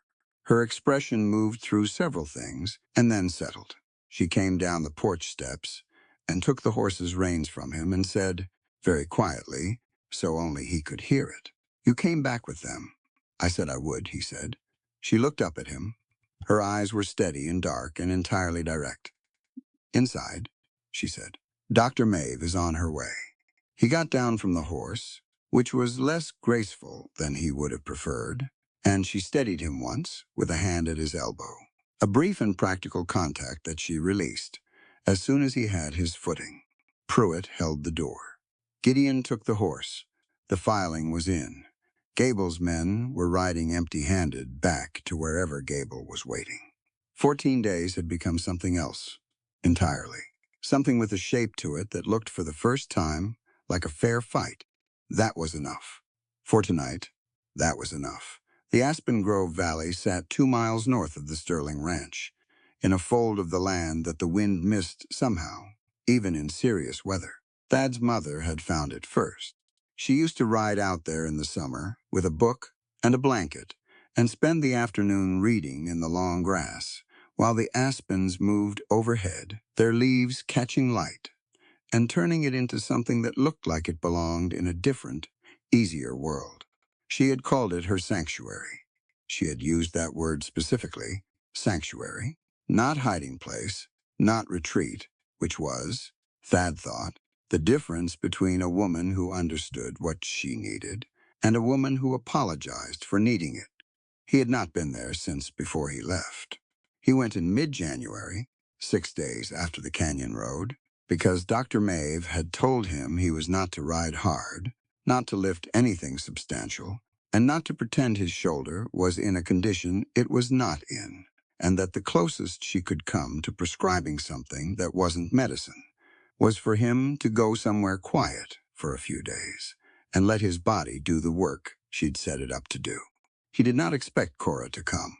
She showed up on the second afternoon with her horse and her coat and a saddlebag that turned out to contain food, which she set on the flat rock near the Aspen Grove's edge and began to organize with a matter-of-fact efficiency that suggested she was not interested in explaining her arrival. So he didn't ask. The valley was still and gray in January. The aspens had lost their leaves months ago, and the white trunks stood bare and clean against the snow, and the sky above them was the particular flat white of a day that couldn't decide whether to storm or not. It was quiet in a way that felt geological, like the quiet of something very old and very settled. They ate without a great deal of conversation. She had brought bread and salt pork and 2 hard apples and coffee in a stoppered flask that was still warm from her kitchen. He had a fire going against the rock, and they sat by it and ate and let the quiet be what it was. "Pruitt says the hearing is set for the 15th, she said eventually. "I know. He came by yesterday morning. He thinks we'll win. He thinks we'll win if the judge is Harlow or Beckett." Thad looked at the fire. "He's less certain about Crane. Crane is in Gable's social circle," Cora said. "He hunts with him. But Crane also has a reputation for not wanting to be embarrassed publicly, and a ruling in Gable's favor on this evidence would embarrass him." She turned her apple in her hands. "I think it's Harlow. Gideon thinks the same. Gideon is usually right." Thad almost smiled. He as the fire crackled.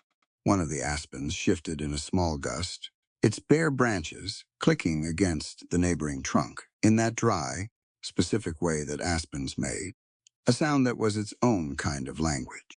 "This is where your mother used to come," Cora said. "It wasn't a question. She told you about it. She showed me once years ago, when I was young and had not yet learned how to be unhappy about things." She looked at the trees. She was a kind woman.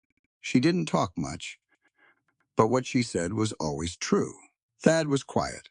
For a moment, "I know," he said. Cora looked at the fire. "I was sorry when she died. I was 17. I thought I understood grief because my grandmother had died the year before." She paused. "I didn't understand grief at all, but I understood that your mother was the kind of person the world has fewer of than it should." He looked at her profile in the firelight. She was looking at the flames with her usual directness, no softening around the expression, no performance of sentiment. Just the truth of what she was saying, delivered plainly. "Cora," he said. She turned. "I need to say something, and I'm going to say it badly," he said, "because I've been practicing versions of it for 7 years, and none of them are right. So I'm going to give up on right and just say it." She looked at him. She did not tell him not to. "I was 23 years old," he said, "and I was proud in the specific way that 23-year-old men are proud, which is to say, I thought my pride was principle, and I couldn't tell the difference." He looked at the fire. "My father told me to go, and I went, and I told myself I was being realistic and responsible, and that you were better off, and I spent 7 years getting very good at believing that, because the alternative was understanding, that I had chosen my own comfort over your right to know the truth." He stopped. Started again. "I didn't fight for you. That's the whole of it. I should have. I didn't.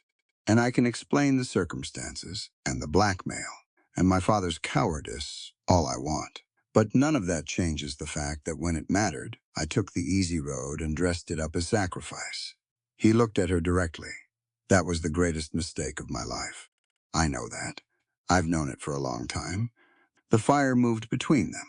Cora sat with what he'd said the way she sat with all things that mattered, without rushing past them. She was looking at the flames, and her expression was not closed, and it was not performing openness either. It was just real. The actual face of a woman receiving something she had waited for, and was now deciding what it meant. "I know about the blackmail," she said finally.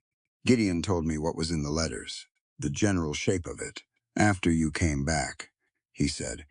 "He thought I should have the full picture." She paused. "He was right. He usually is.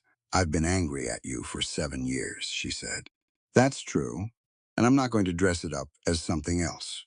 I was hurt, and I was angry, and I made the best life I could with what was left." She looked at him. "But I want you to know something. The life I built it. Not in spite of what happened. Not because of what happened. I built it because I am capable of building things, and that's mine, regardless of any of the rest of it." "I know that," he said. "I saw it.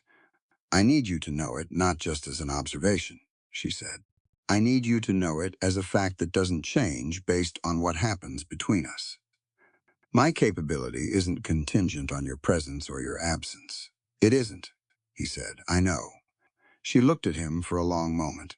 "Then I'll tell you something else," she said, and her voice went quieter, not smaller, just quieter. "The register a person uses when they've stopped performing anything at all. I didn't stop. 7 years, and a marriage and a death, and 4 years alone, and I did not stop." She held his gaze. "That's not weakness talking. That's just true." He understood what she was saying. "Cora," he said. "Don't make it sentimental," she said. "I'm not built for sentimental. I'm not going to." He leaned forward, his arms on his knees, and looked at her directly, the way he'd always looked at things that mattered. "I'm going to tell you what I know, which is that I have been in this territory for 2 months, and in that time, I have seen you go up against Gable's men with a legal document and hold your ground. I've seen you work a sinkhole rescue with rope technique. I've seen trail hands botch. I've seen you read a mortgage fraud in 40 seconds in the middle of a church. I've seen you run a cattle operation in a Wyoming winter alone, in good order with your accounts straight and your land intact. He paused. I'm not telling you any of that because you need me to. I'm telling you because it's the truth and because I love you, and I have loved you since I was 23 years old and too stupid to act like it. She was very still. The aspens stood white and bare in the January gray, and the fire moved in a small gust, and the valley held its old, settled quiet around them. That's the first time, she said, in the entirety of our acquaintance, that you have said that directly.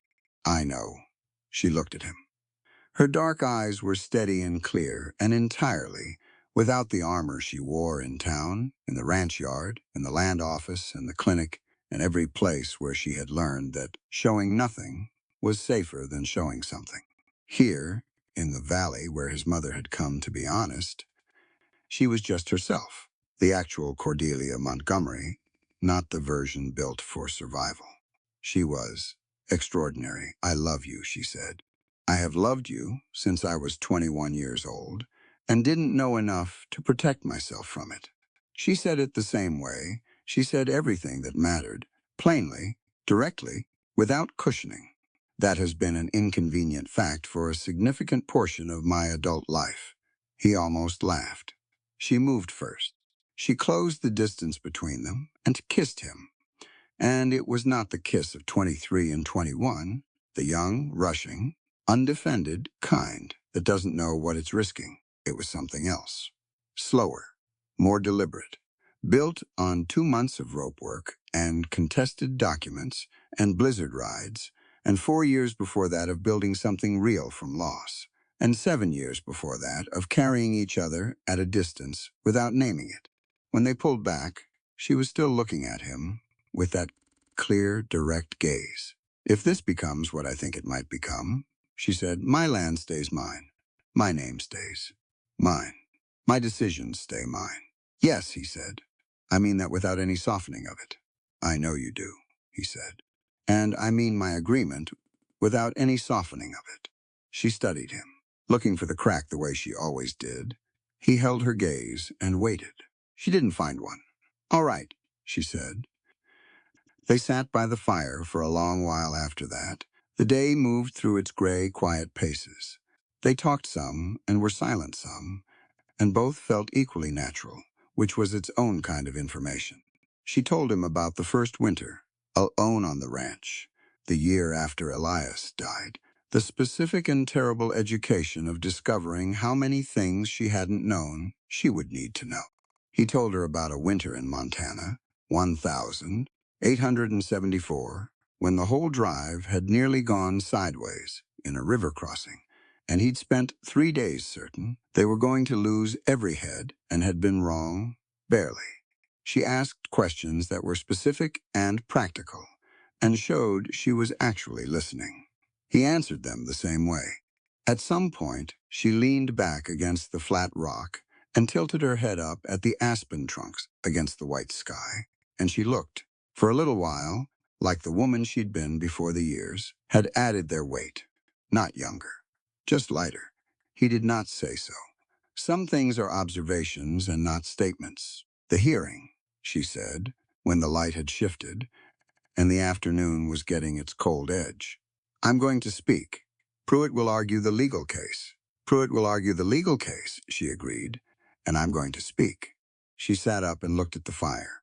Gable has spent this whole thing acting like I'm a problem to be managed, a widow with a debt, a piece of property that happens to have a person standing on it, her jaw set.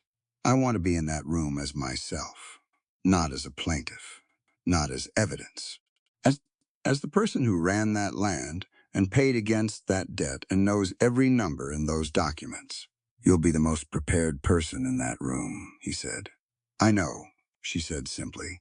He looked at her for a moment. What will you say? She thought about it. She looked at the aspens, at the white trunks standing clean and bare and unashamed in the January cold. I'll say what's true, she said. About the land, about the work, about what it takes to be the person standing on a piece of ground when everyone around you has decided you shouldn't be. He nodded. The fire was burning low. She stood and knocked her coat clean of ash and cinders, with 2 efficient motions. He stood more carefully, the shoulder reporting its objections. She looked at him. "Does it hurt?" "Yes," he said. She nodded. She did not offer sympathy, and she did not minimize it, and both of those were the right response. She began gathering the saddlebag. "Your mother was right about this place," she said. She usually was. She'd have been glad to see it used again. She glanced at him sideways, the corner of her mouth moving just slightly toward a smile before it settled back. "She always thought you were going to do something worth watching eventually." He carried that with him on the ride back. The aspens stood behind them in the January gray as the horses moved south, white and still and entirely themselves. The hearing was 12 days out. Gable was still in Oak Haven, still in his bank office, still convinced he was winning. He was not winning. He had the appearance of it, which he had mistaken for the thing itself. That mistake was going to cost him, in a packed courtroom, in 12 days, in front of every significant person in the county, and there was nothing left to do now but go and make it happen. Cora rode slightly ahead on the way back, the way she always did. He rode beside her without making anything of it. That was how it would be, going forward, side by side, both names on the gate, both people entirely themselves. The land opened ahead of them, white and broad, and the horses moved through it steady and unhurried, and the aspens fell away behind them into the January distance, keeping their old, quiet sanctuary for whoever needed it next. The 15th of January came in cold and bright, the way January mornings do when the sky has nothing left to prove. Oak Haven's town hall was the largest enclosed space in the county outside of the church, which meant it held 40 people comfortably and 60 if nobody objected to sharing a bench. By 8 in the morning, it held closer to 70. They had come from the outlying ranches and the sheep farms and the 2 mining claims still operating east of town. And they had come from town itself, the shopkeepers and the saloon workers and Dora Ketch, who had positioned herself in the 3rd row with the focused attention of a woman who intended to remember everything she witnessed today. Cora arrived with Thad and Gideon and Chester Pruitt at 8:15. She was wearing her good wool coat, dark gray, with the collar straight, and her hair pinned back with precision. She had spent 20 minutes on the pinning, which was 19 minutes more than usual, not for vanity, but because she understood that this room was going to look at her before it listened to her, and she intended to control what it saw. She carried a leather satchel with the documents inside. She had organized them herself, in order, with small paper tabs marking the pages Pruitt would need to reference. She had been awake since 4 in the morning doing exactly that. Thad held the door. She walked in without looking at who was watching, which was everyone. Baron Gable was already seated at the respondents' table on the left side of the room, with 2 men Cora recognized as his lawyers from the Cheyenne firm he kept on retainer. They were polished in the way that Eastern-trained lawyers were polished, all pressed collars and expensive watches, and they sat with the ease of men who had won a great many of these proceedings and expected to win this one. Gable himself looked at Cora when she came in. He nodded pleasantly, the way he did everything. She did not nod back. She went to the claimant's table on the right side, set down the satchel, and sat. The judge was Harlow. Cora had known it since yesterday, when Pruitt had come by the ranch with the confirmation, and she had felt something release in her chest that she hadn't fully acknowledged was clenched. Harlow was 62 years old, a territorial judge for 19 years, and had the reputation of a man who read every document himself and formed his own opinions, and was not interested in having them formed for him. His rulings favored the side with better evidence. That was, in Cora's assessment, all the advantage they needed. He came in at 8:30, and the room stood and sat back down. Harlow set his reading glasses on his nose and looked at the room over them and said, in the flat, carrying voice of a man accustomed to being heard without raising it, "This is a public review of a disputed debt instrument under territorial statute. Case number 44-78, Montgomery versus Blackwood Land Syndicate. Both parties have submitted documentation. Both parties will have the opportunity to present. We will proceed. In order. He looked at Pruitt. Claimant's counsel. Pruitt stood. He was good. Cora had known he was good from their first meeting, but watching him work in a courtroom was a different thing. He laid out the case with the clean, unhurried logic of a man building something load-bearing. The original loan instrument and its recorded interest rate. The independent notary's documentation from Laramie. The calculated discrepancy between the original rate and the rate Gable had applied. The resulting inflation of the outstanding balance.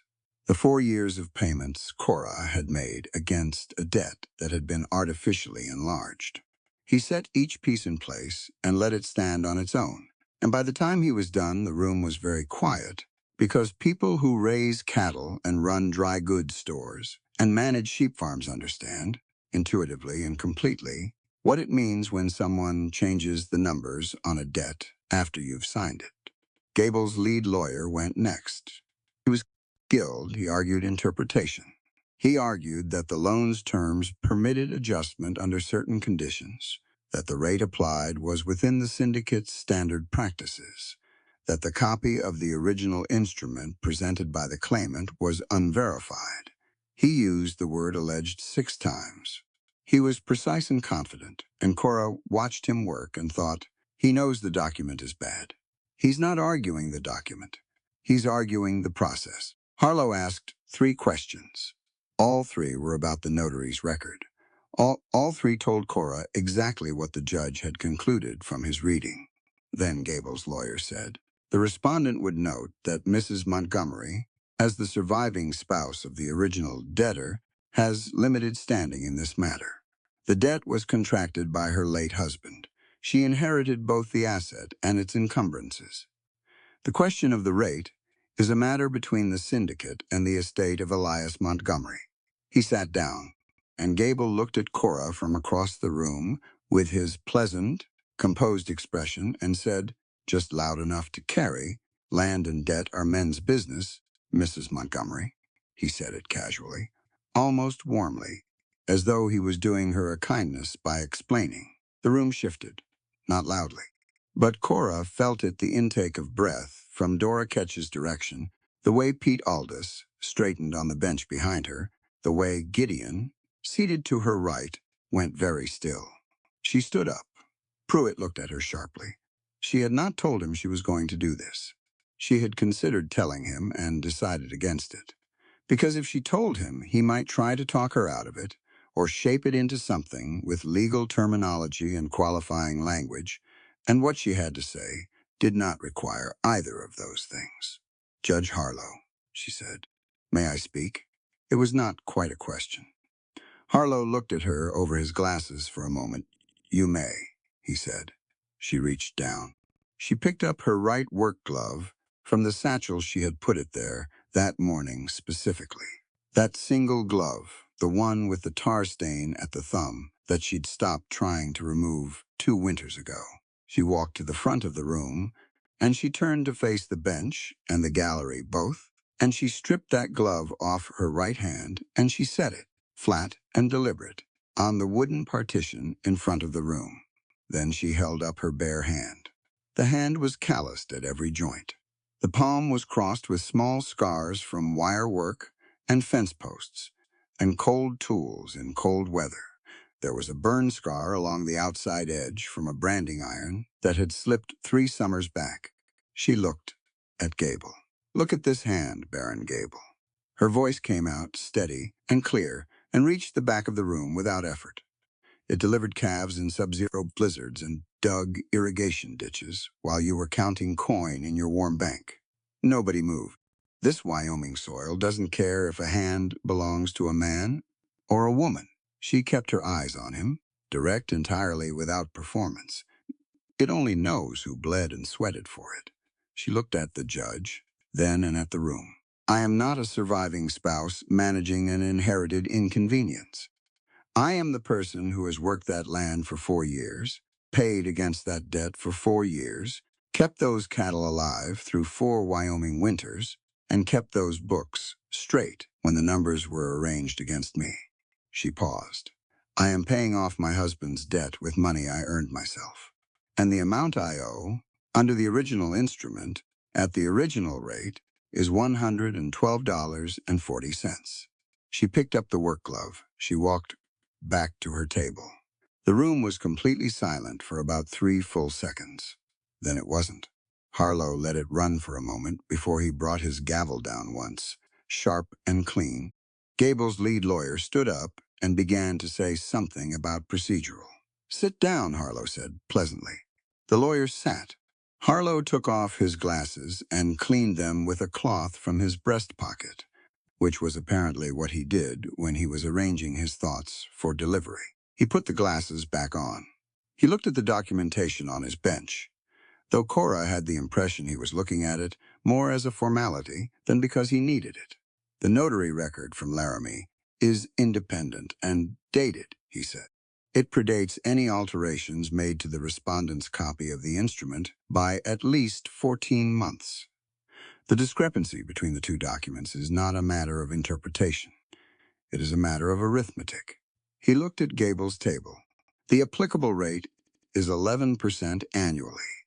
The outstanding balance under that rate, accounting for 4 years of payments as documented and submitted by the claimant, is as stated, $112.40.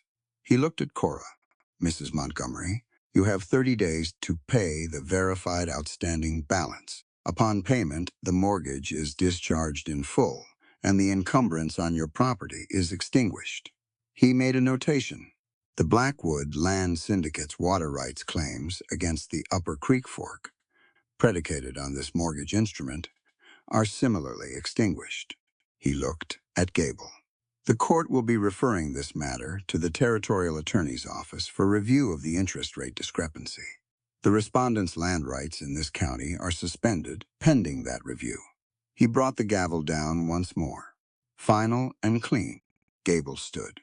His pleasant expression was still in place, but it had gone thin around the edges. The way a thing goes when its structure is compromised and it's being held together by habit rather than substance. He looked at Harlow, and then at Cora, and then at the room, which was looking back at him with the particular, settled quality of people who have made up their minds. He said nothing. He picked up his hat and walked out of the town hall with his 2 lawyers behind him, and the crowd let him through and then closed back up after him. And that was that. Pruitt let out a long breath beside Cora. He gathered his documents with careful hands, and then looked at her and said, "That was the most effective 3 minutes of testimony I have ever witnessed in a territorial proceeding." "It was true," she said. "That's all." "Yes," Pruitt said, "but the way you said it." Gideon appeared at her elbow. He did not say anything, which was his version of saying a great deal. He looked at her with that steady, measuring attention, and whatever he found in her face made him nod once, slowly, the nod of a man confirming something he already knew. Thad was standing at the back of the room. She found him without having to look hard. He had his hat in his hands, and he was looking at her with an expression that was open and clear and entirely, without the careful control he usually kept on things. She walked to him through the crowd, which was talking now, everyone talking at once the way a room does when a pressure has released. He said, $112.40. "I've been carrying that number for 4 years, she said. "I've known the real number for 4 years. I just needed the room to say it in." He looked at her for a long moment. "You had the glove in the bag since this morning. You planned it." "I planned the gesture," she said. The words came when he opened his mouth. She looked toward the door where Gable had gone. "Men like that always open their mouths at exactly the wrong moment. They can't help it. They believe so completely that they're right that they say the thing they're thinking, even in the room where thinking it out loud is the worst decision they could make." Thad was quiet for a moment. "Is it over?" "The mortgage is over. The water rights are over. The attorney's review will take time. But Pruitt says the fraud case is solid. She turned and looked at the room at Dora Ketch, who caught her eye and gave a single firm nod. At Pete Aldous, who was telling the Abernathy brother, something with the satisfied expression of a man recounting a good piece of work. At Gideon, who had already moved to the side of the room and was talking to Harlan Briggs about something practical, because that was where Gideon always moved back to the work, back to what needed doing next. "The drive is in October," she said. "We still have the east fence to finish, and we need to verify the head count again before spring, because I think we lost 2 to the January cold, and the numbers need to be corrected before we go into the market." Thad looked at her. There was something in his face that was close to laughter without being it. "We just won," he said. "Yes," she said, "and now we go back to work." She picked up her satchel. She walked toward the door, and people in the crowd said things to her as she passed. Congratulations, mostly, and she thanked them briefly and kept moving because the work was real and it was waiting, and it did not stop for court victories. Outside, the January air was hard and bright, and the sun off the snow made everything sharp at the edges. Oak Haven's Main Street was quiet in the midday cold, the usual foot traffic reduced to a few bundled figures moving between buildings. Gable's horse was gone from the hitching post in front of the bank. Cora looked at the empty post for a moment. Then she turned and looked at the town, the saloon, with its old bullet holes, the general store, the church at the far end with its crooked steeple. This place that had been holding its breath for months, it could breathe now. She walked to her horse, checked the saddle cinch, and swung up. She was going home. Spring came to the Wyoming Territory in the particular way it always did, not gently, not all at once, but in negotiations. A warm day, then 2 cold ones, then 3 warm ones, then snow again, light and half-hearted, as if the winter was trying to make a point it had already lost. And then one morning in late April, the ground was soft, and the air smelled like something beginning, and the wildflowers came up in the low meadow by the creek, in a color that seemed extravagant after so much white. Cora noticed them on a Tuesday. She was out checking the east pasture fence, the interior fence they'd put in along the soft ground zone, all 32 posts of it, solid and straight, and exactly where they needed to be. And she came over the rise, and there they were, scattered across the low ground in yellows and purples, small and specific and entirely certain of themselves. She stopped her horse and looked at them for a moment. Then she went back to checking the fence. The combined operation had settled into a rhythm over the winter months that felt, by April, less like a new arrangement and more like the way things simply were. The Sterling and Montgomery hands worked the 2 properties as one system, coordinated through Gideon, who managed the daily logistics with the ease of a man who had been doing complicated organizational work for decades and had merely been given a larger canvas. The water-sharing agreement had been formalized through the land office in February, witnessed by Harlan Briggs, and filed under both names. The creek ran with the first real snowmelt of the season, strong and cold and clear, and it ran through both properties equally. The herd count was good. Better than good. 2 of the breeding cows had calved early, healthy animals, and the combined cattle total had reached the number Thad had calculated for the past drive back in December when they'd sat at her kitchen table, and he'd laid out the economics of it. That number was going to work. She had run the calculations herself 3 times. The wedding was on a Saturday in early May. It was not a large wedding. Cora had been explicit about that. She had said, in the October conversation, in which they had agreed that the arrangement between them should become something more formally named, that she wanted nothing elaborate and nothing that looked like it was trying to prove something. A simple ceremony, the people who mattered, food that was actually good and not decorative. Thad had said that was exactly what he wanted. She had looked at him to see if he meant it, and he had held her gaze steady. And she had believed him, which was not something she did quickly or lightly. She was right to believe him. The ceremony took place in the yard of the joint property, which had no official name yet, but which everyone in the county had already begun calling the Sterling Montgomery place. Both names, in that order, or reversed, depending on who was talking. Gideon had built a simple arbor from aspen branches the week before, white and clean, threaded with the first spring wildflowers from the low meadow, yellows and purples against the white bark. Dr. Maeve was there in her good coat, the one she reserved for occasions that warranted it, with the gray streak in her hair uncovered and her reading glasses pushed up on her head. She stood with Pete Aldous and his wife, who had come from the Montgomery side of things, and she watched the proceedings with the focused attention of a woman who understood that what she was witnessing was not just a wedding, but a particular kind of statement. Dora Ketch had come, Jim Abernathy and his brother.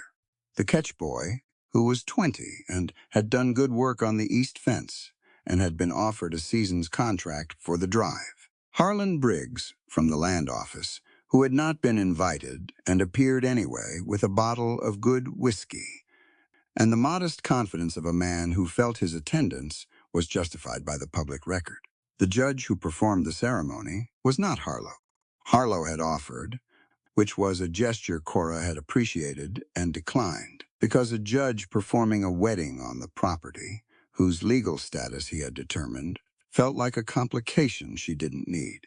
The ceremony was performed by the Oakhaven minister, a quiet man named Aldrich, who had the good sense to keep it short and the good judgment to speak plainly without ornamentation. He asked Thad if he took Cordelia Montgomery as his wife. Thad said yes. He said it looking directly at her, which was, she thought, appropriate. He asked Cora if she took Thaddeus Sterling as her husband. She said yes. She said it with full awareness of every word, which was, she felt, the only honest way to say something like that. They were married. The gathered group made the sounds that people make when something they've been watching, resolve correctly, finally does. Not wild noise. Something quieter and more genuine than that, a collective exhale. A few words, Dora Ketch saying something to her neighbor that made her neighbor smile. Gideon was standing at the edge of the group, a little to the left of the arbor. He was dressed in his good clothes, a dark coat she had never seen before, and he was holding his hat at his side. He was not crying. He was looking at the arbor with an expression that was private and composed, and contained something she chose not to examine too closely, because it belonged to him. After the ceremony, when the food was out and the gathering had moved from formal to something easier, Cora found him at the fence line that ran along the north edge of the yard. He was looking out at the pasture where the combined herd grazed in the warm spring morning. "Gideon," she said. He turned. "Mrs. Sterling," he said. She gave him a look. "Cora," he said, with a slight, measured adjustment. "I wanted to tell you something," she said, "before the day gets away from us, and I don't say it." She looked at the pasture, then back at him. "You held this together. Both properties, all winter, through all of it. You made it work when it shouldn't have, logistically, when we were dealing with Gable and the documents and the drive preparation simultaneously. You did that." He looked at her steadily. "I managed the operations," he said. "The two of you did the rest. You also told me things I needed to hear," she said. "At the right times. In the right way. That's not operational. That's something else." He was quiet for a moment. "Your husband's father," he said, "was a complicated man. But he hired me when other men wouldn't. And he kept me on when the county made it difficult, and he ran this property with standards that a lot of people respected even when they didn't say so." He looked at the pasture. "I stayed because the land is good and the work is honest, and because I gave my word, but also because there was something worth protecting here. There still is." He looked at her, more than there was. Thad appeared at the fence beside them, 2 cups of coffee that he handed over without ceremony, and then leaned on the rail looking at the herd. "We need to talk about the new sign," he said. Cora looked at him. "What about it?" Gideon drew up a version. Thad glanced at the foreman. "You want to show her?" Gideon reached into his coat and produced a folded piece of paper. He unfolded it and held it out. It was drawn in pencil. Careful and precise rectangular sign, the way ranch gate signs are made, with lettering that read, Stirling and Montgomery Homestead, and below the names, in smaller letters, Established 1879. Two names, side by side, no hierarchy in the arrangement. Just both of them, together, over the land they had each, separately, and then together, bled and sweated and fought for. Cora looked at it for a long time. "It's good," she said. "Gideon is going to have it cut from the timber we have left from the barn repair," Thad said. "He says he can have it up before the end of the week." "I want to help put it up," Cora said. Gideon folded the paper back into his coat. "I assumed you would," he said. Then Thad said, without particular ceremony, but with the weight of someone who had been waiting to say it in the right moment. "There's one other thing, about the operation going forward." He looked at Gideon. "I want to make it formal, the co-manager title. Both properties, equal authority on the operational decisions, documented in the partnership papers, alongside the water rights, and the rest of it." Gideon looked at him. "You've been running this ranch since my father got sick," Thad said. "You kept it viable. You made decisions that any manager would have made, and made them better than most. The title should match the job you've already been doing." He held the foreman's gaze. "And because it should have been offered to you a long time ago and wasn't. And that's a wrong I can actually correct." Gideon was quiet for a long moment. "I accept," he said. He said it simply, without performance. The way a person accepts something they have earned, and know they have earned. "Thank you." The afternoon moved through its spring paces. Food and conversation, and the easy company of people who had worked alongside each other through a difficult winter and come out the other side with something real.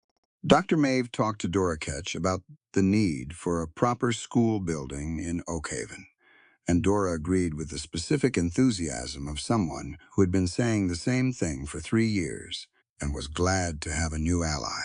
Pete Aldous walked the fence line with the Ketch boy, apparently explaining something about post-setting technique, which was a conversation Cora thought she would have to involve herself in before too long, because Pete had some habits about post-depth that she had been meaning to correct. But not today. The sun moved west, and the shadows lengthened, and the wildflowers in the low meadow closed up as the temperature dropped, the way they do in Wyoming even in May, because the nights still had teeth. People began to say their goodbyes, the outlying ranchers first, who had the longest rides, and then the town people, and eventually the yard was quiet. Gideon cleaned up with Pete and the Ketch boy, and then went back to the bunkhouse, which was the bunkhouse on the Sterling side of the property, and which was, effective this morning, also his office given his new documented role. Cora stood on the porch in the late light. She was in the green dress. She had put it on because it was her good dress, and this was the occasion for it, and because the last time she'd worn it, she had been standing in a church watching a man's plan collapse in real time, and it seemed right to give the dress a better memory. Thad came out and stood beside her. They looked at the land, both pieces of it, visible from this rise, the Sterling pasture running north and the Montgomery pasture running south, connected now by the interior gates they'd installed in March, the combined herd moving freely between them. "The drive is in October," she said. "I know we need 4 more hands for the pass. I've been corresponding with 2 drovers Dora recommended. I want to bring them in by August to run the summer operations before we commit them to the drive." "Agreed," he said. "And the south fence needs new posts along the creek section. The winter heaved 3 of them, and they're not going to hold through a summer with water pressure. I'll have Gideon put it in the schedule." She looked at the pasture. Then she looked at him.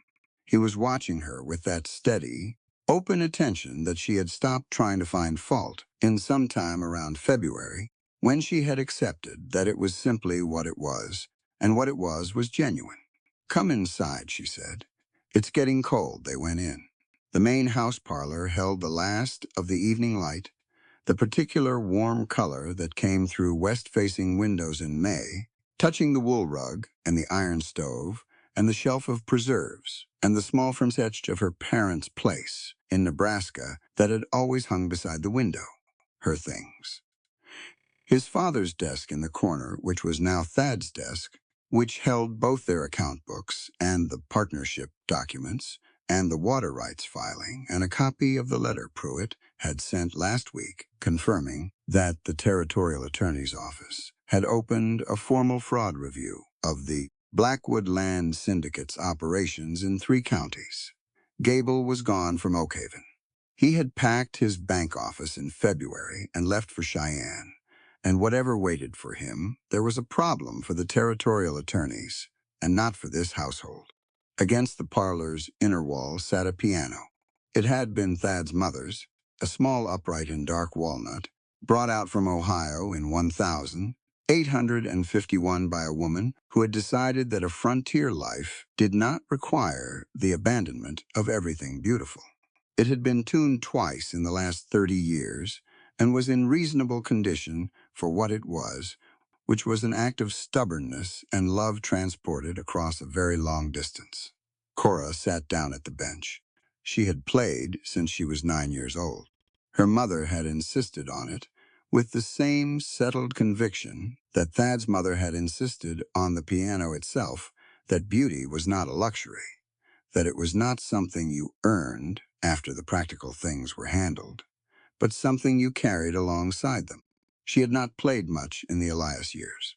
She was playing again. She played a melody she had known since girlhood, something old and simple, the kind of tune that moves in a straight line and doesn't try to be more than it is. The parlor held the sound well.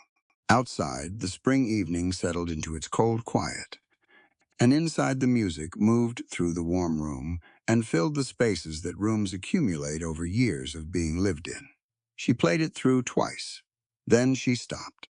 She sat for a moment with her hands in her lap and looked at the keys and let herself have the full awareness of where she was and what this day had been, which was a thing she rarely did because she was always looking forward at the next problem, the next calculation, the next thing that needed doing. Tonight she looked at where she was. She was in a house that held both their names on the gate outside. She was in a life she had built from hard ground and cold winters and contested documents and rope work in sinkholes and legal testimony that came from her own honest hands. She was in a partnership with a man who had come home and done the harder thing, which was staying and standing beside her without trying to stand in front of her. She was, specifically, and without qualification, the master of this land, and she was not alone in it. She turned on the bench. Thad was in the doorway. He had been there for a while, she could tell. He was leaning against the frame with his arms crossed, his coat still on from the porch. Watching her with that expression she had stopped cataloging and started simply accepting as his. She looked at him. She took his hand and held it in both of hers. For a moment, feeling the calloused weight of it, the cracked and trail-worn solidity of a hand that had pulled ropes and patched walls and fought a canyon ambush and still been steady enough to hold whatever needed holding. Then she lifted it and placed it, gently and deliberately, against her stomach. She held it there. She watched his face. He was still for a full second. Then something moved through him that was not controlled and not careful, and not the measured steadiness he'd spent 7 years building. It was just real, plainly and completely real. The expression of a man receiving news that reorganizes everything. He looked at her. "Come spring," she said quietly. He sat down beside her on the bench, close, and she felt the warmth of him beside her. He did not say anything dramatic. He did not do anything theatrical. He kept his hand where she'd placed it, and looked at her with a fullness in his face that she thought, privately, was the best thing she had ever seen on it. "Are you?" "I'm well," she said. Dr. Maeve confirmed it in March. "I've been waiting for the right moment. And today was the right moment. Today seemed appropriate." Yes. He let out a long breath that turned into something close to a laugh. She felt him lean his forehead down to touch hers, briefly, and she let it. Outside, the spring night settled over the Wyoming territory, over the pastures, with their combined herd, and the creek running strong from the snowmelt, and the interior fence standing straight along the soft ground zone, and the gate at the road that would have a new sign on it before the week was out. The aspens in the North Valley were starting to bud, small and green and entirely certain of themselves, the way things are when they belong exactly where they are. Thad had come home, not to the house, not to the land, not to the name over the gate. He had come home to the specific and serious work of becoming the man who deserved the life he was building. That work was not finished. It would not be finished. It was the ongoing work of showing up and standing level and telling the truth and letting someone else's strength be exactly what it was, without trying to manage it or reduce it or take credit for it. Cora had not been rescued. She had not been saved. She had been joined by someone who had learned the difference between those things and who understood that joining was the harder and better thing. The scars were still there, his along his jaw and his shoulder. Hers, the ones you couldn't see, the ones left by a marriage that cost her, and years that were harder than they should have been, and a world that had offered her a narrow set of options, and watched to see what she'd do with them. She had built a life from those options that was genuine and real and hers. And now it was large enough to hold two people, and come spring, one more.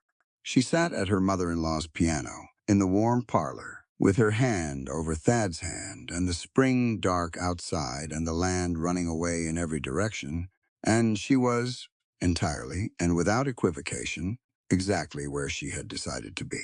That was everything. That, and the work that waited in the morning, which was considerable and specific, and hers to do. She turned back to the piano. She played the melody through one more time, and this time she didn't stop at the end. She kept going, into a second melody, and then a third, the music moving through the house, and out into the spring night, over the pastures and the creek, and the wildflowers closed up against the cold. The land listened, the way land does, without judgment and without memory of anything except what has been done on it and what has grown from it. What had grown here was enough, more than enough. It was a beginning.